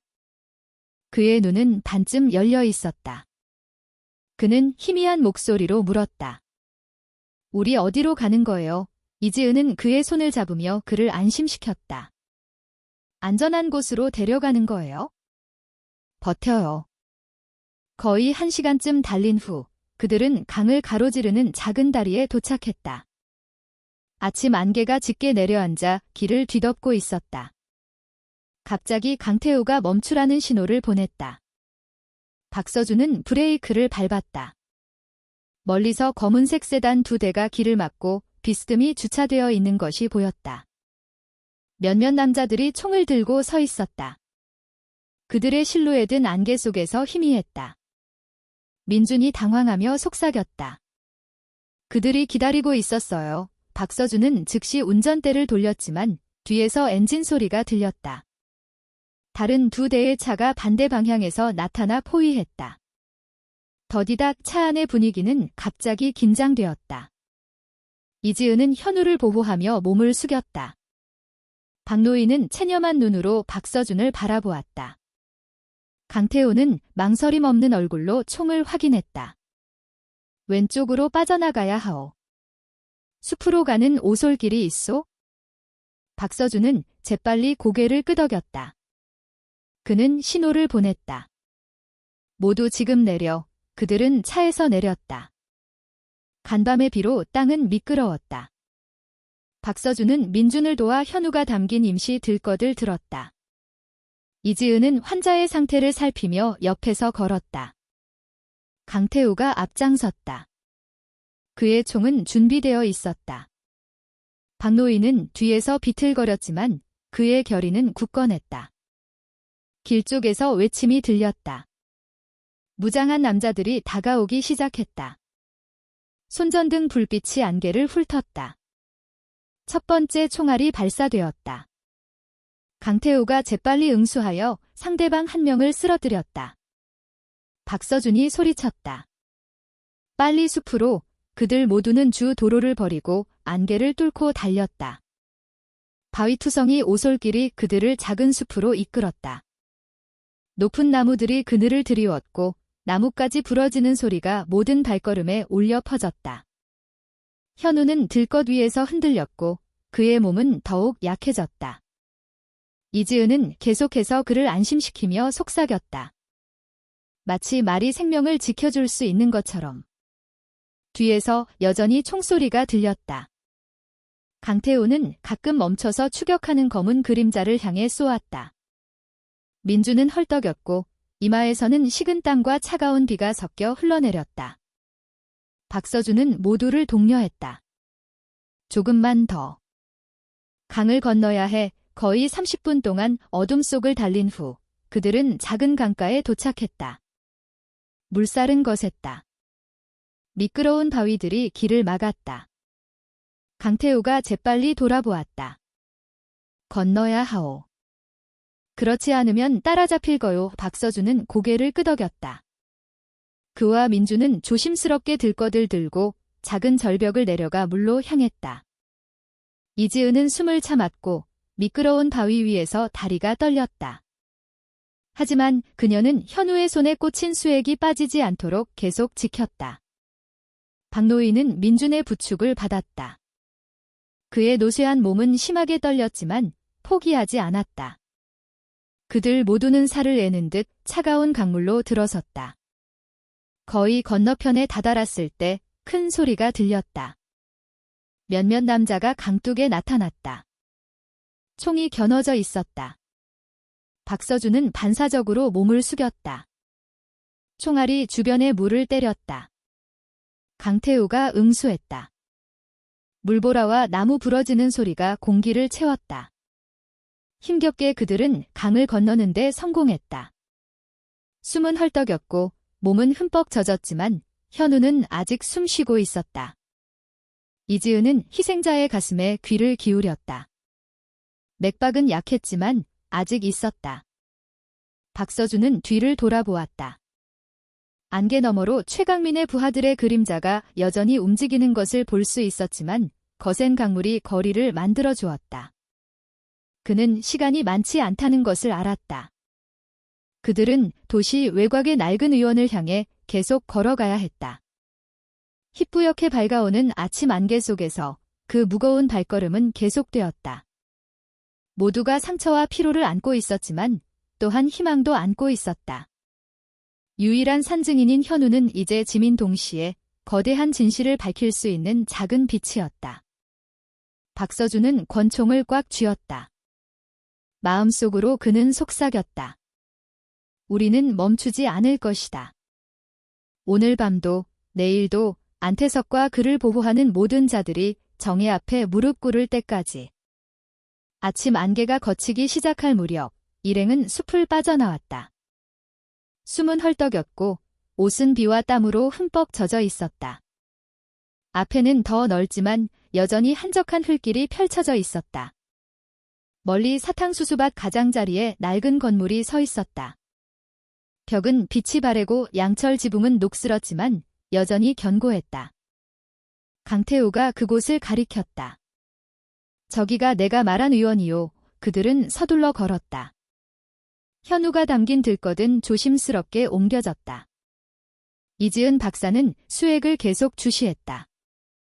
그녀의 눈은 환자의 창백한 얼굴에서 떠나지 않았다. 박노인은 몸에 두른 담요를 여몄다. 무릎이 떨렸지만 그의 결의는 여전히 굳건했다. 박서준이 맨 앞에서 걸었다. 손에는 권총이 들려 있었다. 언제라도 덤불 뒤에서 적이 나타날까 경계했다. 그들이 마당에 도착했을 때 의원의 나무 문이 열렸다. 낡은 가운을 입은 중년의 남자가 맞이했다. 그의 머리는 희끗희끗했고 얼굴은 피곤했지만 눈빛은 진심으로 가득했다. 그의 이름은 위도준 박사로 과거 분쟁 지역에서 일했던 전직 의료 봉사자였다. 그는 강태우를 즉시 알아보았다. 자네 아직 살아있었나? 그가 나지막이 말했다. 강태우는 짧게 고개를 끄덕였다. 동료들을 데려왔소. 안전한 곳이 필요하오. 저 친구는 시간이 거의 없소. 많은 질문 없이 위 박사는 들어오라는 신호를 보냈다. 몇몇 젊은 자원봉사자들이 나타나 들것을 드는 것을 도왔다. 그들은 현우를 낡은 의료 장비가 갖춰진 소박한 방으로 데려갔다. 이지은도 따라 들어가 즉시 그들과 함께 일하기 시작했다. 박서준은 문지방에 섰다. 그의 눈은 주위를 살폈다. 소박한 의원의 분위기는 안정감을 주었다. 벽에는 오래된 건강 포스터가 가득했고 소독약 냄새와 낡은 나무의 축축한 냄새가 섞여 있었다. 장비는 현대적이지 않았지만 안에 있는 사람들은 능숙하게 움직였다. 현우에게는 즉시 산소가 공급되었고 수액은 새 것으로 교체되었으며 혈압은 수동기구로 확인되었다. 이지은은 몇 분 후 나왔다. 그녀의 얼굴은 여전히 굳어 있었지만 약간의 안도감이 있었다. 그녀는 현우가 아직 약하지만 이곳에서 치료받는다면 살아남을 가능성이 더 크다고 말했다. 박서준은 고개를 끄덕였다. 짧은 감사함이 그의 마음속에 피어올랐다. 하지만 그는 위협이 그들이 도착했다고 해서 멈추지 않는다는 것을 알았다. 의원 거실에서 그들은 둘러앉았다. 강태호는 구겨진 지도를 펴고 설명하기 시작했다. 안태석은 창고에서 무언가 사라진 것을 이미 깨달았을 거요. 그는 가만히 있지 않을 거요. 그의 부하들이 흩어져서 찾을 거요. 우리는 다음 단계를 생각해야 하오. 김민준이 걱정스러운 목소리로 물었다. 우리가 가진 녹화 영상을 지금 퍼뜨리는 게 낫지 않을까요? 대중이 알도록 박서준은 그를 날카롭게 쳐다보았다. 안 돼. 완전한 데이터 없이는 조작이라고 할 거요. 우리는 창고 지하에 보관된 실험 문서가 필요해. 그게 반박할 수 없는 유일한 증거야. 박노인이 천천히 고개를 끄덕였다. 그의 목소리는 쉬어 있었다. 현우도 아까 그 문서가 드러나면 모두가 믿을 거라고 했네. 강태호는 박서준을 바라보았다. 그렇다면 우리는 돌아가야 하오. 하지만 이번에는 단순한 정찰이 아니라 그 문서를 가져와야 하오. 목숨을 걸고서라도. 박서준은 잠시 고개를 숙였다가 굳은 얼굴로 모두를 쳐다보았다. 위험을 알지만 이것이 유일한 방법이요. 잠시 정적이 흘렀다. 양철 지붕에서 떨어지는 간밤의 빗물 소리만이 들렸다. 마침내 이지은 박사가 말했다. 당신들이 돌아간다면 나는 현우 씨를 지키기 위해 여기에 남겠어요. 그는 우리의 열쇠예요. 그가 살아남으면 그의 목소리가 무기가 될 수 있어요. 내가 따라가면 누가 그의 생명을 보장하겠어요. 민준이 돌아보았다. 그의 얼굴은 망설임으로 가득했다. 그는 따라가고 싶었지만 현우에게 보호자가 필요하다는 것도 알고 있었다. 박노인이 그의 어깨를 두드렸다. 내가 여기서 그와 함께 머물겠네. 이 늙은 나이도 밤을 지새우는 데는 아직 쓸모가 있겠지. 이민주는 고개를 숙이고 천천히 고개를 끄덕였다. 강태우가 박서준을 바라보았다. 그럼 창고로 돌아갈 사람은 우리 셋뿐이군. 나, 당신, 그리고 민준. 박서준은 단호하게 대답했다. 그걸로 충분해. 그들이 아직 계획을 세우고 있을 때 마당에서 서두르는 발소리가 들렸다. 젊은 자원봉사자 한 명이 당황한 얼굴로 들어왔다.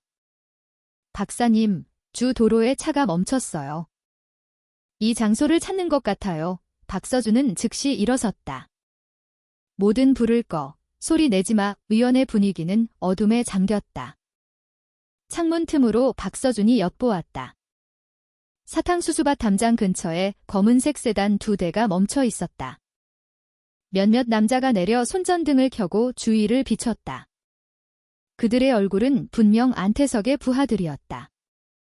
박서준은 권총을 잡았다. 그의 심장이 세차게 뛰었다. 그는 계속 숨을 수 없다는 것을 알았다. 조만간 이 장소는 발각될 것이었다. 마음속으로 그는 오늘 밤이나 내일 공개적인 전쟁을 피할 수 없을 것이라고 다짐했다. 의원 앞 풀길에서 자동차 엔진 소리가 나지막이 울리고 있었다. 흐릿한 유리 너머로 박서준은 무장한 남자들의 그림자가 흩어져 걷는 것을 볼 수 있었다. 그들의 손전등 불빛은 아침 안개를 뚫고 젖은 나뭇잎에 반사되었다. 의원 안의 모든 사람들은 숨을 죽였다. 아주 작은 소리라도 주의를 끌 수 있다는 두려움 때문이었다. 강태우는 창문으로 다가가 몸을 숙였다. 그는 박서준에게 속삭였다. 적어도 10명은 되어. 모두 총기를 소지하고 있소? 이건 평범한 정찰이 아니오. 그들은 분명 여기에 무언가 있다는 것을 알고 있소. 박서준은 천천히 고개를 끄덕였다. 빨리 결정을 내려야 해. 이지은 박사가 치료실에서 나왔다. 그녀의 얼굴은 창백했다. 현우 씨가 불안해하기 시작했어요. 맥박이 약해요. 멀리 옮기면 안 돼요? 만약 충돌이 벌어지면 그의 목숨이 위험할 수 있어요. 그녀의 목소리는 불안을 참느라 떨리고 있었다. 박서준은 강태우와 민준을 바라보았다. 만약 우리가 여기서 버티면 그들이 들어와 모든 것을 발견할 거요. 하지만 만약 우리가 나가면 총격전의 위험을 피할 수 없소. 강태우는 한숨을 내쉬었다. 어느 쪽이든 나쁜 선택이군. 낡은 의자에 앉아있던 박노인이 마침내 입을 열었다. 그의 목소리는 무거웠지만 단호했다. 나는 늙었소. 바칠 것이 많지 않지? 만약 주의를 끌 사람이 필요하다면 나를 쓰시오. 모두가 침묵했다. 박서준은 그를 깊이 바라보았다. 안 됩니다. 어르신. 우리는 모두 함께 싸웁니다. 누구도 희생되어서는 안 됩니다. 갑자기 앞문에서 거센 노크 소리가 들렸다. 누군가 밖에서 소리쳤다. 안에 있는 거 다 알아. 문 열어. 우리가 부수기 전에. 민주는 항상 허리에 차고 다니는 작은 칼을 쥐었다. 그의 손은 떨렸고 눈은 박서준에게서 답을 찾고 있었다. 박서준은 손가락으로 신호를 보냈다. 진정해. 계획을 세워야 해. 강태우가 다가가 나지막이 속삭였다. 내가 뒷문으로 나가서 다른 쪽에서 공격할 수 있소? 적어도 그들을 혼란스럽게 만들 수 있소. 박서준은 잠시 고민하다가 고개를 끄덕였다. 하지만 조심해. 그들은 보통 내기가 아니야. 문이 다시 쾅쾅 울렸다. 자물쇠가 거의 부서지는 듯 나무 삐걱거리는 소리가 났다. 박서준은 재빨리 명령했다. 모두 안쪽 방으로 들어가. 모든 불을 꺼.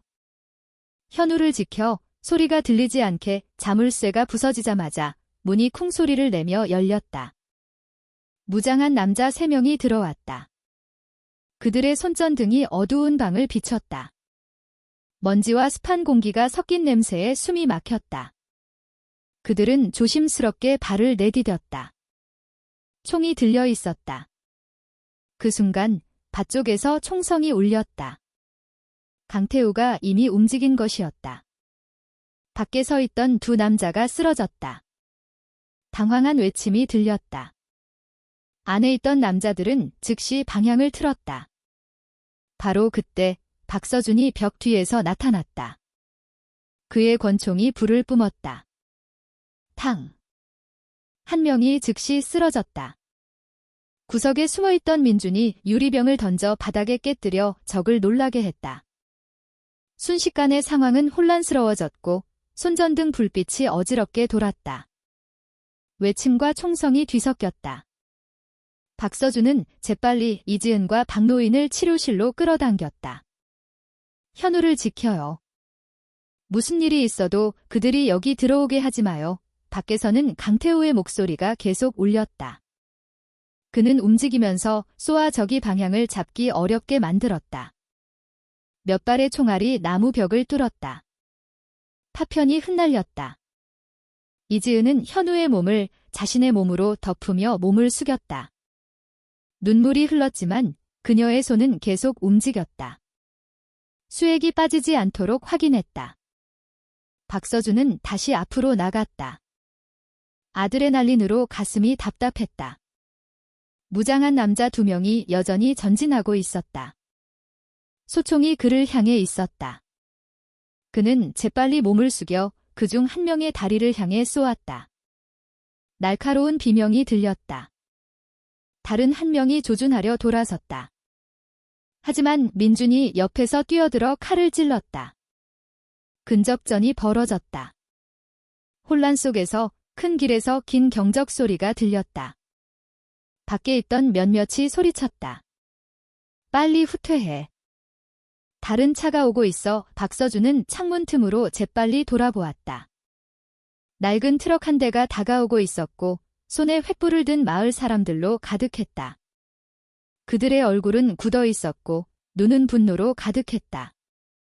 박노인이 씁쓸하게 미소 지었다. 주변 마을 주민들이네. 분명 총소리를 들었을 거야. 용기를 내서 왔군. 비록 횃불과 대나무 창만 들고 왔지만 안태석의 부하들은 당황했다.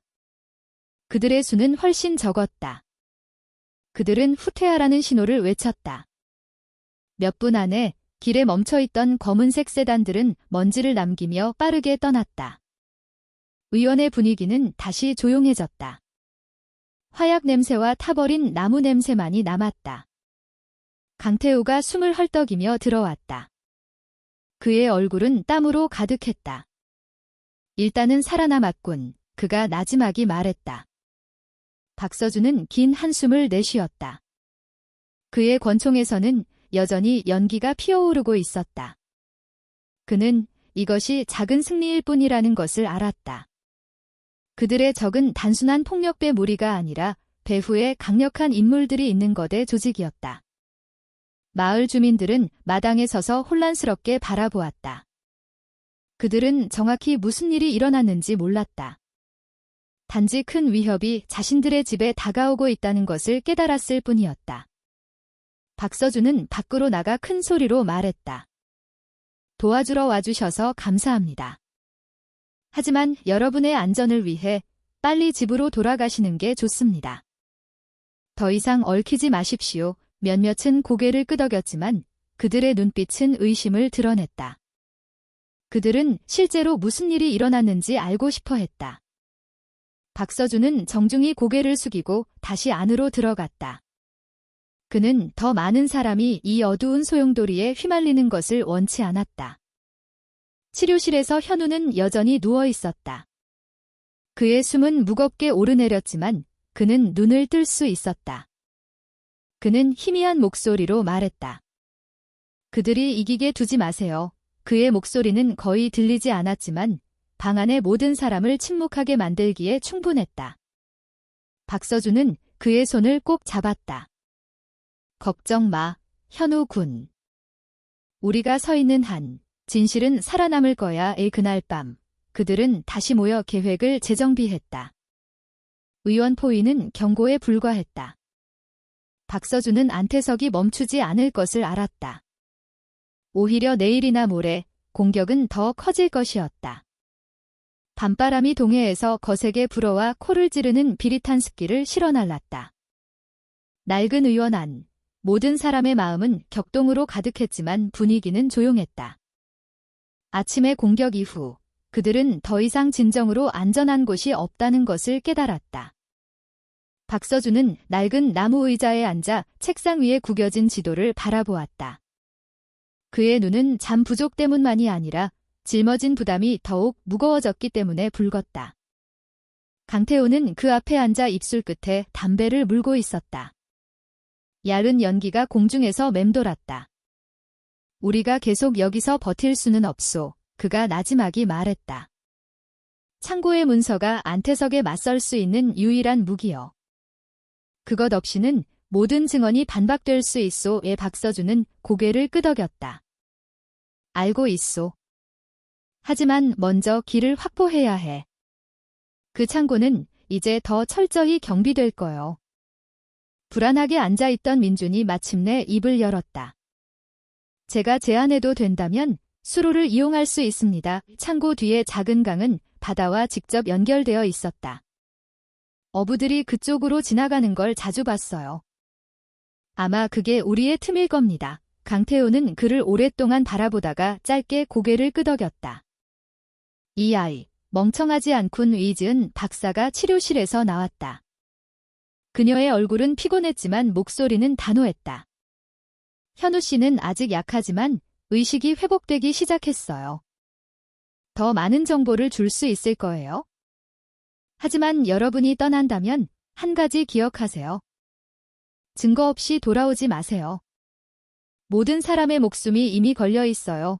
방구석에 앉아있던 박노인은 흰 수염을 쓰다듬었다. 나는 여기서 현우를 지키며 함께 있겠네. 이 늙은 나이도 밤을 지새우는 데는 아직 쓸모가 있지. 그의 늙은 눈은 마치 침묵으로 가득했던 과거를 속죄하고 싶은 듯한 결의를 내비쳤다. 과거에 비슷한 범죄가 은폐되는 것을 보았을 때 박서준이 마침내 일어섰다. 결정은 내려졌다. 오늘 밤 우리는 창고로 돌아간다.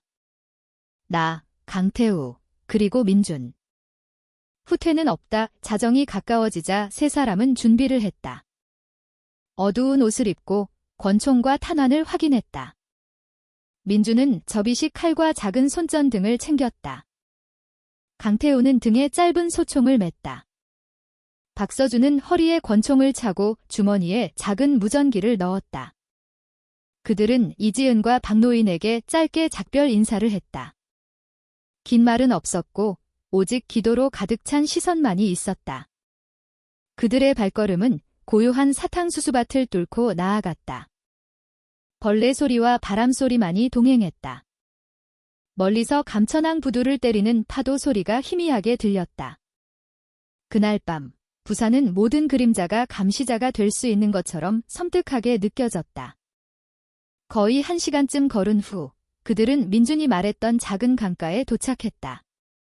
물은 달빛에 검게 빛나고 있었다. 낡은 어선이 강가의 나무줄기에 묶여 있었다. 재빨리 그들은 배에 올랐고 강태우가 조용히 물살을 거슬러 노를 저었다. 물결은 조용히 일렁였다. 노 젓는 소리만이 정적을 깼다. 창고에 가까워질수록 발전기 소리가 들리기 시작했다. 건물 위의 작은 탑에서 탐조등 불빛이 비춰지고 있었다. 박서준이 멈추라는 신호를 보냈다. 멀리서 몇몇 무장한 남자들이 마당을 지키고 있는 것이 선명하게 보였다. 분위기는 이전보다 훨씬 삼엄했다. 정면으로 들어갈 수는 없소. 강태우가 속삭였다. 이 수로가 여전히 최선의 선택이오. 창고 뒤편에 강을 직접 마주한 철문이 있다는 걸 아오. 보통 물건을 싣고 내리는데 사용되지. 박서준은 고개를 끄덕였다. 그쪽으로 시도해보자. 그들은 물길을 따라 조용히 노를 저었다. 탐조등 불빛이 강까지 닿지 않아 그 길은 더 안전했다. 철문 근처에 도착하자 강태우가 조용히 내렸다. 그는 주머니에서 작은 철제 열쇠를 꺼냈다. 그의 능숙한 손이 문에 걸린 낡은 자물쇠를 만지작거리기 시작했다. 긴장되는 순간이었다. 박서준과 민주는 총을 겨눈 채 경계했다. 밤바람은 차갑게 불었다. 귀뚜라미 소리는 어디론가 사라졌다. 오직 딸깍하는 소리만 들렸다. 자물쇠가 열렸다는 신호였다. 강태우가 옅게 미소 지었다. 문이 천천히 열렸다. 안에서 탁한 공기가 뿜어져 나왔다. 그들은 하나씩 안으로 들어갔다. 첫 번째 방은 어두웠다. 코를 찌르는 화학약품 냄새뿐이었다. 좁은 복도에서 기계 윙윙거리는 소리와 위층에서 들려오는 발소리가 들렸다. 그들은 몸을 숙여 라벨 없는 액체병이 가득한 선반으로 채워진 긴 복도를 따라 움직였다. 민주는 복도 끝에 있는 강철 문을 보고 숨을 참았다. 의료 기록 보관소. 출입 금지라고 쓰인 팻말이 있었다. 박서준이 다가갔다. 문은 단단히 잠겨 있었다. 강태우가 다시 작은 도구를 꺼냈다. 몇 분 후 자물쇠 열리는 소리가 들렸다. 그들은 안으로 들어갔다. 그 방은 철제 캐비닛으로 가득했다. 안에는 실험 기록, 희생자 명단, 의료 보고서가 담긴 두꺼운 파일들이 깔끔하게 정리되어 있었다. 박서준이 파일 하나를 열자 그의 눈이 커졌다. 앞 페이지에는 제네시스 프로젝트라는 실험 프로젝트 이름이 선명하게 쓰여 있었다. 그 아래에는 안태석 박사의 서명이 있었다. 그의 손은 페이지를 넘길 때마다 떨렸다. 목에 똑같은 상처가 있는 희생자들의 사진, 주사 결과 그래프, 심지어 화학액체 유통 목록까지 있었다. 모든 것이 마치 합법적인 연구인 양 깔끔하게 기록되어 있었다. 민주는 실험체처럼 다뤄진 시신들의 사진을 보고 거의 토할 뻔했다. 증거를 찾았소. 강태우가 나지막이 말했다. 하지만 그들이 파일을 가방에 넣기도 전에 박복도에서 무거운 발소리가 들렸다. 박서준은 즉시 조용히 하라는 신호를 보냈다. 강철 문이 밖에서 다시 잠겼다. 그들은 안에 갇혔다. 방구석의 작은 스피커를 통해 차가운 목소리가 울려 퍼졌다. 다시 온 걸 환영하오. 박서준 경무관. 그 목소리는 분명 안태석 박사의 것이었다. 내가 찾으러 올 줄 알았지? 이 방을 감시 없이 내버려 뒀을 거라고 생각했나? 박서준은 주먹을 쥐었다. 그의 몸은 굳어 있었고 눈은 번뜩였다. 강태우는 총을 들었다. 민주는 파일을 꼭 껴안았다. 그들은 그날 밤의 임무가 방금 치명적인 함정으로 변했다는 것을 깨달았다. 기록 보관실 안의 형광등이 갑자기 밝게 켜져 눈을 멀게 했다. 강철문이 밖에서 잠기는 소리가 울려 퍼지며 그들이 완전히 갇혔음을 알렸다. 방구석의 작은 스피커에서 안태석 박사의 목소리가 다시 들려왔다. 이번에는 더 차분했지만 조롱으로 가득했다. 너희들은 참 끈질기군. 하지만 안타깝게도 힘없는 끈기는 여기서 끝날 뿐이다. 나는 침입자들을 위해 이 방을 준비해뒀지. 쉽게 나갈 수 있을 거라고 생각했다면 큰 착각이야. 박서준은 틈을 찾기 위해 주위를 둘러보았다. 방은 창문 없이 단단히 막혀 있었다. 벽 위쪽에 작은 환기구만 있을 뿐이었다. 파일로 가득 찬 철제 선반들이 높이 솟아 있었다. 코를 찌르는 화학약품 냄새가 더욱 강해졌다. 민주는 떨리는 손으로 파일을 쥐었다. 경무관님, 우리가 잡히면 이 모든 게 사라질 겁니다. 강태우는 벽에 다가가 가볍게 두드려 보았다. 이 뒤에 빈 공간이 있소. 그가 말했다. 하지만 열려면 시간이 필요해. 박서준은 고개를 끄덕였다. 해. 내가 맞겠소? 그들이 움직이기도 전에 밖에서 큰 쿵 소리가 들렸다. 무언가 환기구를 통해 안으로 던져졌다. 작은 통이 바닥을 굴러다니며 짙은 흰 연기를 내뿜었다. 가스다. 박서준은 즉시 그 통을 구석으로 찼지만 연기는 이미 퍼져 있었다. 민주는 심하게 기침하기 시작했고 눈에서는 눈물이 흘렀다. 강태호는 재빨리 자신의 옷을 찢어 작은 물병에 물로 적신 후 입과 코를 막았다. 그는 박서준과 민준에게도 똑같이 하라는 신호를 보냈다. 연기는 더욱 짙어져 시야를 흐리게 했다. 박서준은 시간이 많지 않다는 것을 알았다. 강태호는 온 힘을 다해 철제 선반을 차서 벽에 부딪히게 했다. 금속 삐걱거리는 소리가 났다. 먼지가 날렸다. 정말이었다. 선반 뒤에는 좁은 틈이 있었다. 철판으로 가려진 비상문이었다. 박서준은 즉시 그를 도와 밀었다. 한편 스피커에서 다시 목소리가 들려왔다. 이제는 분노로 가득했다. 도망칠 생각 마라. 죽음을 앞당길 뿐이야. 박서준은 권총을 쏴 스피커를 부쉈다. 안태석의 목소리가 멈췄다. 그는 강태호를 도와 철문을 뜯어냈다. 마지막 힘으로 밀자 문이 한 사람이 지나갈 만큼 충분히 열렸다. 민준이 즉시 몸을 숙여 파일을 들고 나갔다. 박서준이 뒤따랐다. 그리고 강태호는 선반을 다시 밀어 틈을 막아 길을 차단했다. 그들은 이제 녹슨 파이프로 가득한 어두운 복도에 있었다. 멀리서 기계 윙윙거리는 소리가 들렸다. 가스 때문에 숨은 여전히 가빴다. 박서준은 빨리 움직이라는 신호를 보냈다. 하지만 몇 걸음 떼자마자 복도 끝에서 무거운 발소리가 다가왔다. 무장한 남자 3명이 나타났다. 소총이 겨눠져 있었다. 탕, 탕. 총알이 벽을 때렸다. 불꽃이 튀었다. 박서준이 응수했다. 한 명이 쓰러졌다. 강태호는 옆으로 기어가 가까이 뛰어든 후 총 개머리판으로 상대를 내리쳤다. 근접전이 벌어졌다. 민주는 파이프 뒤에 숨어 파일을 보호하려 애썼다. 몇 분 만에 그 복도는 혼란의 장으로 변했다. 총성이 울리고 몸들이 쓰러졌다. 박서준은 숨을 헐떡이며 몸을 숙였다. 그들은 적을 물리치는 데 성공했지만 이 전투 소리가 더 큰 주의를 끌 것이 분명했다. 그들은 복도를 따라 계속 움직여 위층으로 가는 철제 계단을 발견했다. 올라가는 동안 박서준은 희미한 소리를 들었다. 약한 비명이었다. 그는 귀를 기울였다. 사람 목소리다. 연문 뒤에서 아직 살아있는 사람들의 신음소리가 들렸다. 강태호는 잠긴 문을 열려고 애썼다.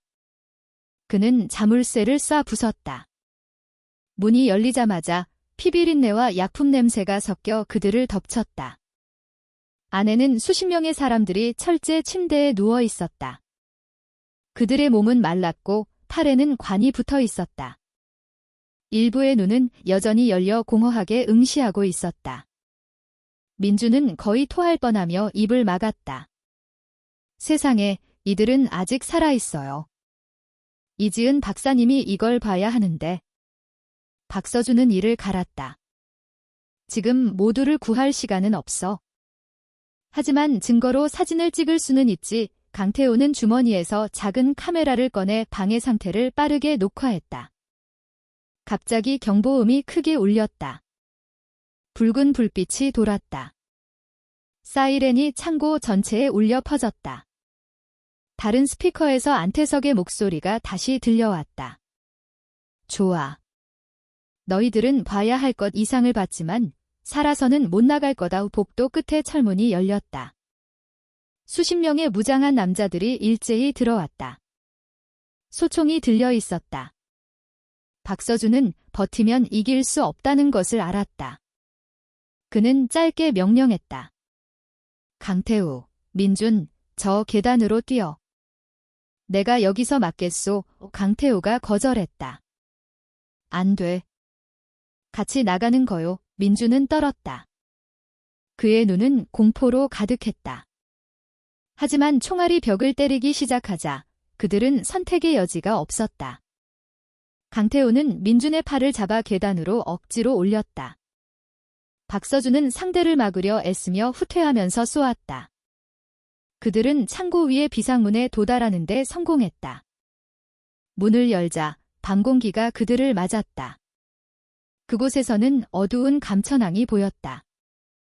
멀리서 어선의 불빛만이 깜빡였다. 그들은 양철 지붕을 뚫고 달렸다. 뒤에서 총소리가 쫓아왔다.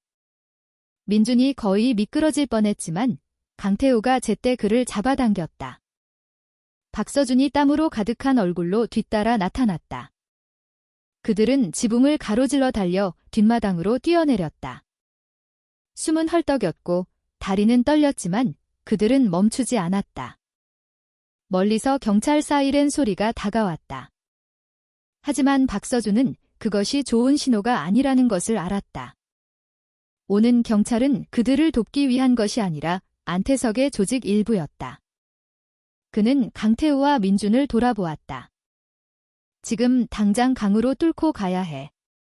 그게 유일한 탈출구야. 남은 힘을 다해. 그들은 강을 향해 어둠을 뚫고 달렸다. 뒤에서는 안태석 부하들의 그림자가 점점 가까워지고 있었다. 부산의 밤은 총성과 사이렌 소리로 가득했다. 싸움은 이제 막 더 위험한 단계로 접어들고 있었다.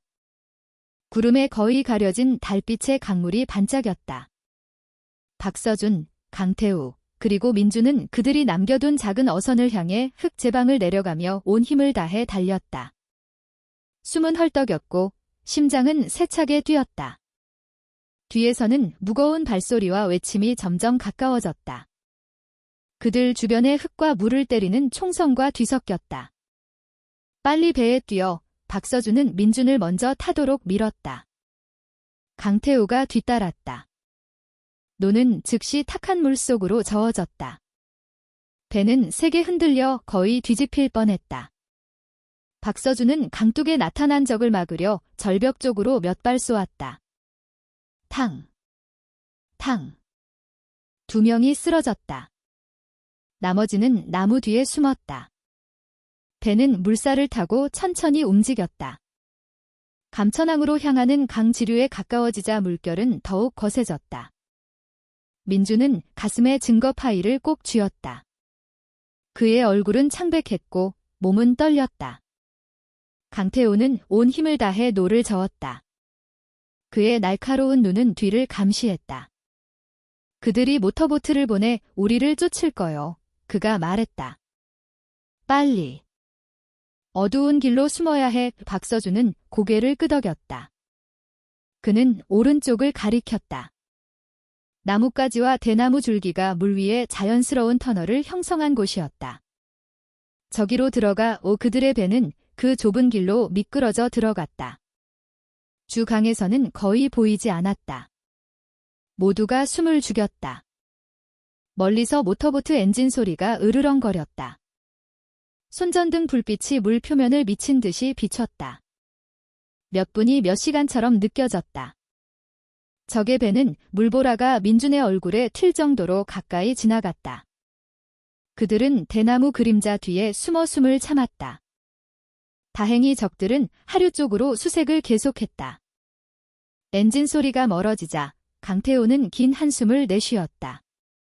아직 안전하지 않소? 그들은 분명 항구도 지킬 거요. 그는 대나무 터널에서 그들을 이끌고 나왔다. 앞에는 감천항의 실루엣이 보였다.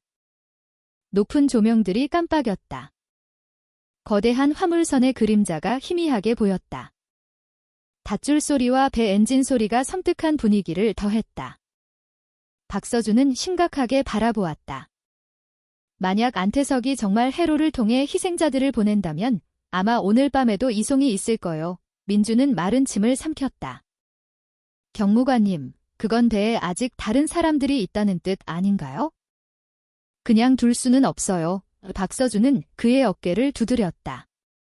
알아. 하지만 현명해야 해. 한 번에 모두를 구할 수는 없어. 지금 가장 중요한 건 이 증거가 밖으로 나가는 거야. 그들이 나무 부두에 가까워졌을 때 한 남자의 그림자가 나타났다. 작은 횃불이 켜져 낡은 모자를 쓴 늙은 어부의 주름진 얼굴을 비췄다. 그의 눈은 몸이 말랐음에도 불구하고 날카로웠다. 이 밤에 어디서들 오는 거요? 그의 목소리는 낮았지만 의심으로 가득했다. 박서준은 잠시 망설이다가 재빨리 대답했다. 도움이 필요합니다. 위험한 사람들에게 쫓기고 있습니다. 노인은 그들을 오랫동안 바라보다가 한숨을 내쉬었다. 그 시신 트럭에 대한 소문은 들었네. 자네들은 분명 관련이 있겠군. 빨리 내 오두막으로 올라오게. 이 항구에서 빠져나갈 뒷길을 알고 있네. 그들은 즉시 배를 작은 부두로 끌어당겼다. 노인은 자신을 간단히 다르모라고 소개했다. 그는 수십 년 동안 감천항 주변에서 살아온 어부였다. 그는 그들을 어망더미 뒤에 숨겨진 대나무 기둥 위에 세워진 나무 오두막으로 데려갔다. 그곳에서 그들은 몇 대의 흰색 트럭이 주차된 항구의 큰 창고를 선명하게 볼 수 있었다. 박서준은 눈을 가늘게 떴다. 저건 시신을 운반했던 것과 같은 종류의 트럭이야. 강태호는 작은 망원경으로 관찰했다. 그의 얼굴이 굳어졌다. 경무관님, 저기 보세요. 흰 옷을 입은 사람들이 차에서 사람 몸을 옮기고 있어요. 아직 살아있어요. 민준의 희미한 목소리가 갈라졌다. 세상에 새로운 희생자들이 아직 있어요. 다르모는 무거운 한숨을 내쉬었다. 오래전부터 이 항구에 이상한 게 있다고 의심했네. 하지만 나 같은 늙은 어부의 말을 누가 들어주겠나? 박서준은 그 남자의 어깨를 쥐었다. 오늘 밤 어르신은 생각보다 훨씬 더 많은 도움을 주셨습니다. 도시 쪽에서 사이렌 소리가 들렸다. 몇 대의 경찰차가 항구 지역으로 들어왔다. 민주는 거의 안도할 뻔했지만 강태호가 즉시 고개를 저었다. 바보 같은 소리 마. 저건 도움이 아니야? 최강민의 부하들이라고. 모든 것이 순조롭게 진행되도록 확인하러 온 거야. 박서준은 불타는 마음으로 그 광경을 바라보았다. 국민을 보호해야 할 경찰이 오히려 범죄의 진행을 지키고 있었다. 그는 강태호와 민준에게 돌아섰다. 우리는 그냥 가만히 있을 수 없소. 오늘 밤 위험을 감수해야 해. 강태호는 그를 날카롭게 쳐다보았다. 저 항구로 들어가는 건 자살행위요. 하지만 박서준의 결심은 굳었다. 만약 우리가 그냥 두면 내일 아침이면 저 희생자들은 바다 한가운데서 사라질 거요. 우리에겐 단 한 번의 기회뿐이요. 김민주는 손에 든 파일을 보았다가 창고에 아직 살아있는 희생자들을 보았다. 그의 눈에서 눈물이 흘렀다. 경무관님, 저도 가겠습니다. 만약 오늘 밤 제가 죽는다면 적어도 비겁하게 죽지는 않을 겁니다. 강태호는 잠시 침묵하다가 한숨을 내쉬었다. 좋소. 그럼 우리 셋이 함께 내려갑시다. 다르모는 걱정스럽게 그들을 바라보았지만 마침내 길을 비켜주었다. 이쪽으로 가면 부두 바로 아래로 이어지는 작은 수로가 있네. 거기서 보이지 않게 잠입할 수 있을 거야. 세 사람은 다시 준비를 했다. 심장이 세차게 뛰었다. 박서준은 그날 밤이 마지막이 될 수도 있다는 것을 알았다. 하지만 한 가지는 확실했다. 그는 33명의 생명이 차가운 보고서 속의 숫자로만 남게 두지 않을 것이었다. 그날 밤 감천항에서 진실과 부패 사이의 싸움은 가장 결정적인 단계로 접어들 것이었다. 감천항의 밤은 더욱 짙어졌다. 바닷바람이 불어와 소금기 섞인 배의 기름 냄새를 실어날랐다. 탐조등 불빛이 어둠을 가르며 회전하는 동안 부두 아래에서 박서준, 강태우, 그리고 민주는 다르모가 알려준 작은 수로를 따라 조용히 움직였다. 부두를 지탱하는 나무 기둥들이 파도에 밀려 조용히 삐걱거렸다. 닷줄 소리가 긴장감을 더했다. 위에서는 분주한 움직임이 계속되었다. 흰 옷을 입은 남자들이 약한 인간의 몸이 담긴 침대를 화물선으로 밀고 있었다. 희생자는 수십 명이었다. 일부는 약하게 신음했고 일부는 더 이상 움직이지 않았다. 제복을 입은 경찰들이 차가운 죄책감 없는 얼굴로 감시하고 있었다. 그들 사이에는 최강민 총경이 꼿꼿이 서서 큰 소리로 명령을 내리고 있었다. 박서준은 주먹을 쥐었다. 분노를 참느라 가슴이 답답했다. 그는 강태우와 민준을 돌아보았다. 오늘 밤 저들을 막아야 할 때다. 강태우는 고개를 끄덕였다. 손에는 권총이 준비되어 있었다. 민준은 파이를 꽉 쥐었다. 그의 얼굴은 창백했지만 눈은 결의로 불타고 있었다. 그들은 부두 옆에 녹슨 철제 사다리를 통해 조용히 올라갔다. 머리가 나타나자마자 옆에서 무거운 발소리가 들렸다. 무장한 경비원 2명이 다가왔다. 박서준이 재빨리 신호를 보냈다. 순식간에 강태우가 기습 공격으로 한 명을 제압했다. 한편 박서준은 다른 한 명을 권총으로 위협하며 제압했다. 소리 없이 두 사람은 부두 아래로 끌려갔다. 그들은 주 창고를 향해 움직였다. 문틈 너머로 안태석 박사가 거만하게 서 있는 것을 볼 수 있었다. 그의 흰 가운은 깔끔했고 얼굴은 마치 과학 행사를 주재하는 것처럼 여전히 미소 짓고 있었다. 그의 옆에는 최강민 총경이 당당하게 서서 자신이 데려온 경찰들에게 지시를 내리고 있었다. 모든 것이 계획대로 진행되고 있소. 안태석이 큰 목소리로 말했다. 오늘 밤 우리는 마지막 배치를 보낸다. 데이터는 완성되었고 보고서는 해외로 보낼 준비가 되었소. 이 이후로는 아무도 우리를 막을 수 없을 거요. 그의 말에 박서준의 피가 끓어올랐다. 그는 강태우를 흘끗 보며 신호를 보냈다. 때가 됐다. 재빨리 그들은 창고 안으로 들어갔다. 박서준은 안태석에게 권총을 겨누고 큰 소리로 외쳤다. 모두 멈춰. 경찰. 당신들은 국민을 보호해야지. 범죄의 노예가 되어서는 안 돼. 박서준의 목소리가 울려 퍼져 모두가 돌아보게 했다. 안태석은 차갑게 미소 지었다. 아, 고집 센 경무관이 드디어 왔군. 고작 3명으로 이걸 막을 수 있을 거라고 생각하나. 그는 손을 들어 신호를 보냈다. 즉시 총들이 박서준과 그의 팀에게 겨눠졌다.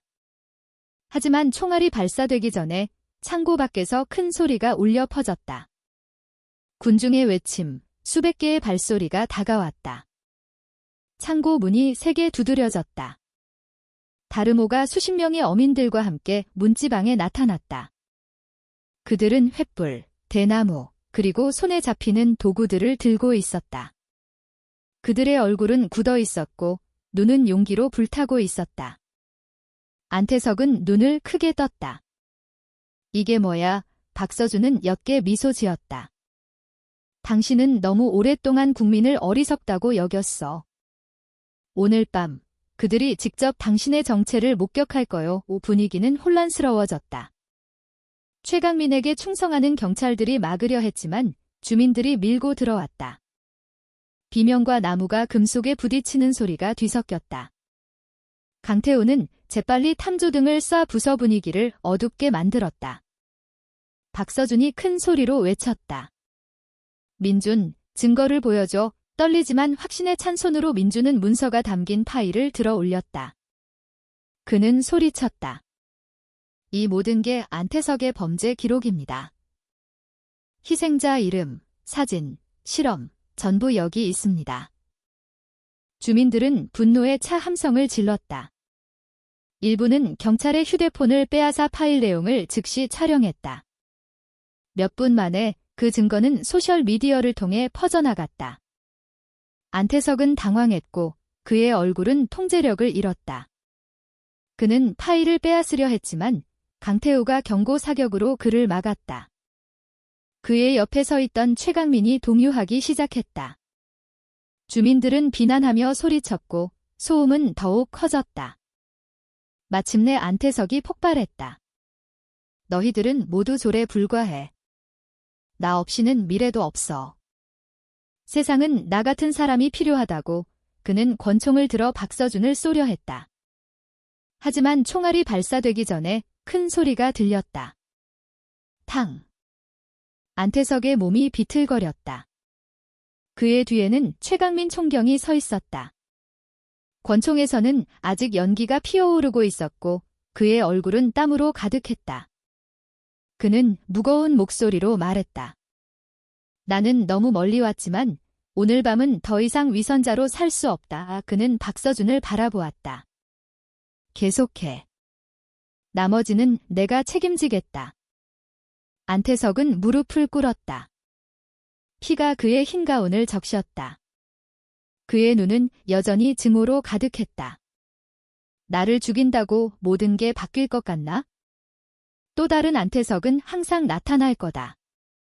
이 세상은 용감한 자의 것이야. 박서준은 그를 차갑게 바라보았다. 그럴지도 모르지? 하지만 오늘 밤은 당신의 것이 아니야. 위 또 한 발이 발사되었다. 안태석은 쓰러졌다. 그의 눈은 창고 천장을 공허하게 응시했다. 잠시 정적이 흘렀다. 파도 소리와 무거운 숨소리만이 들렸다. 주민들은 환호하기 시작했고 일부는 안도의 눈물을 흘렸다.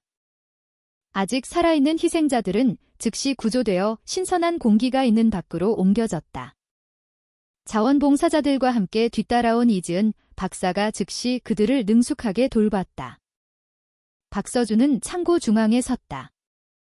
그의 숨은 무거웠다. 그는 동쪽 수평선에서 떠오르는 새벽을 바라보았다.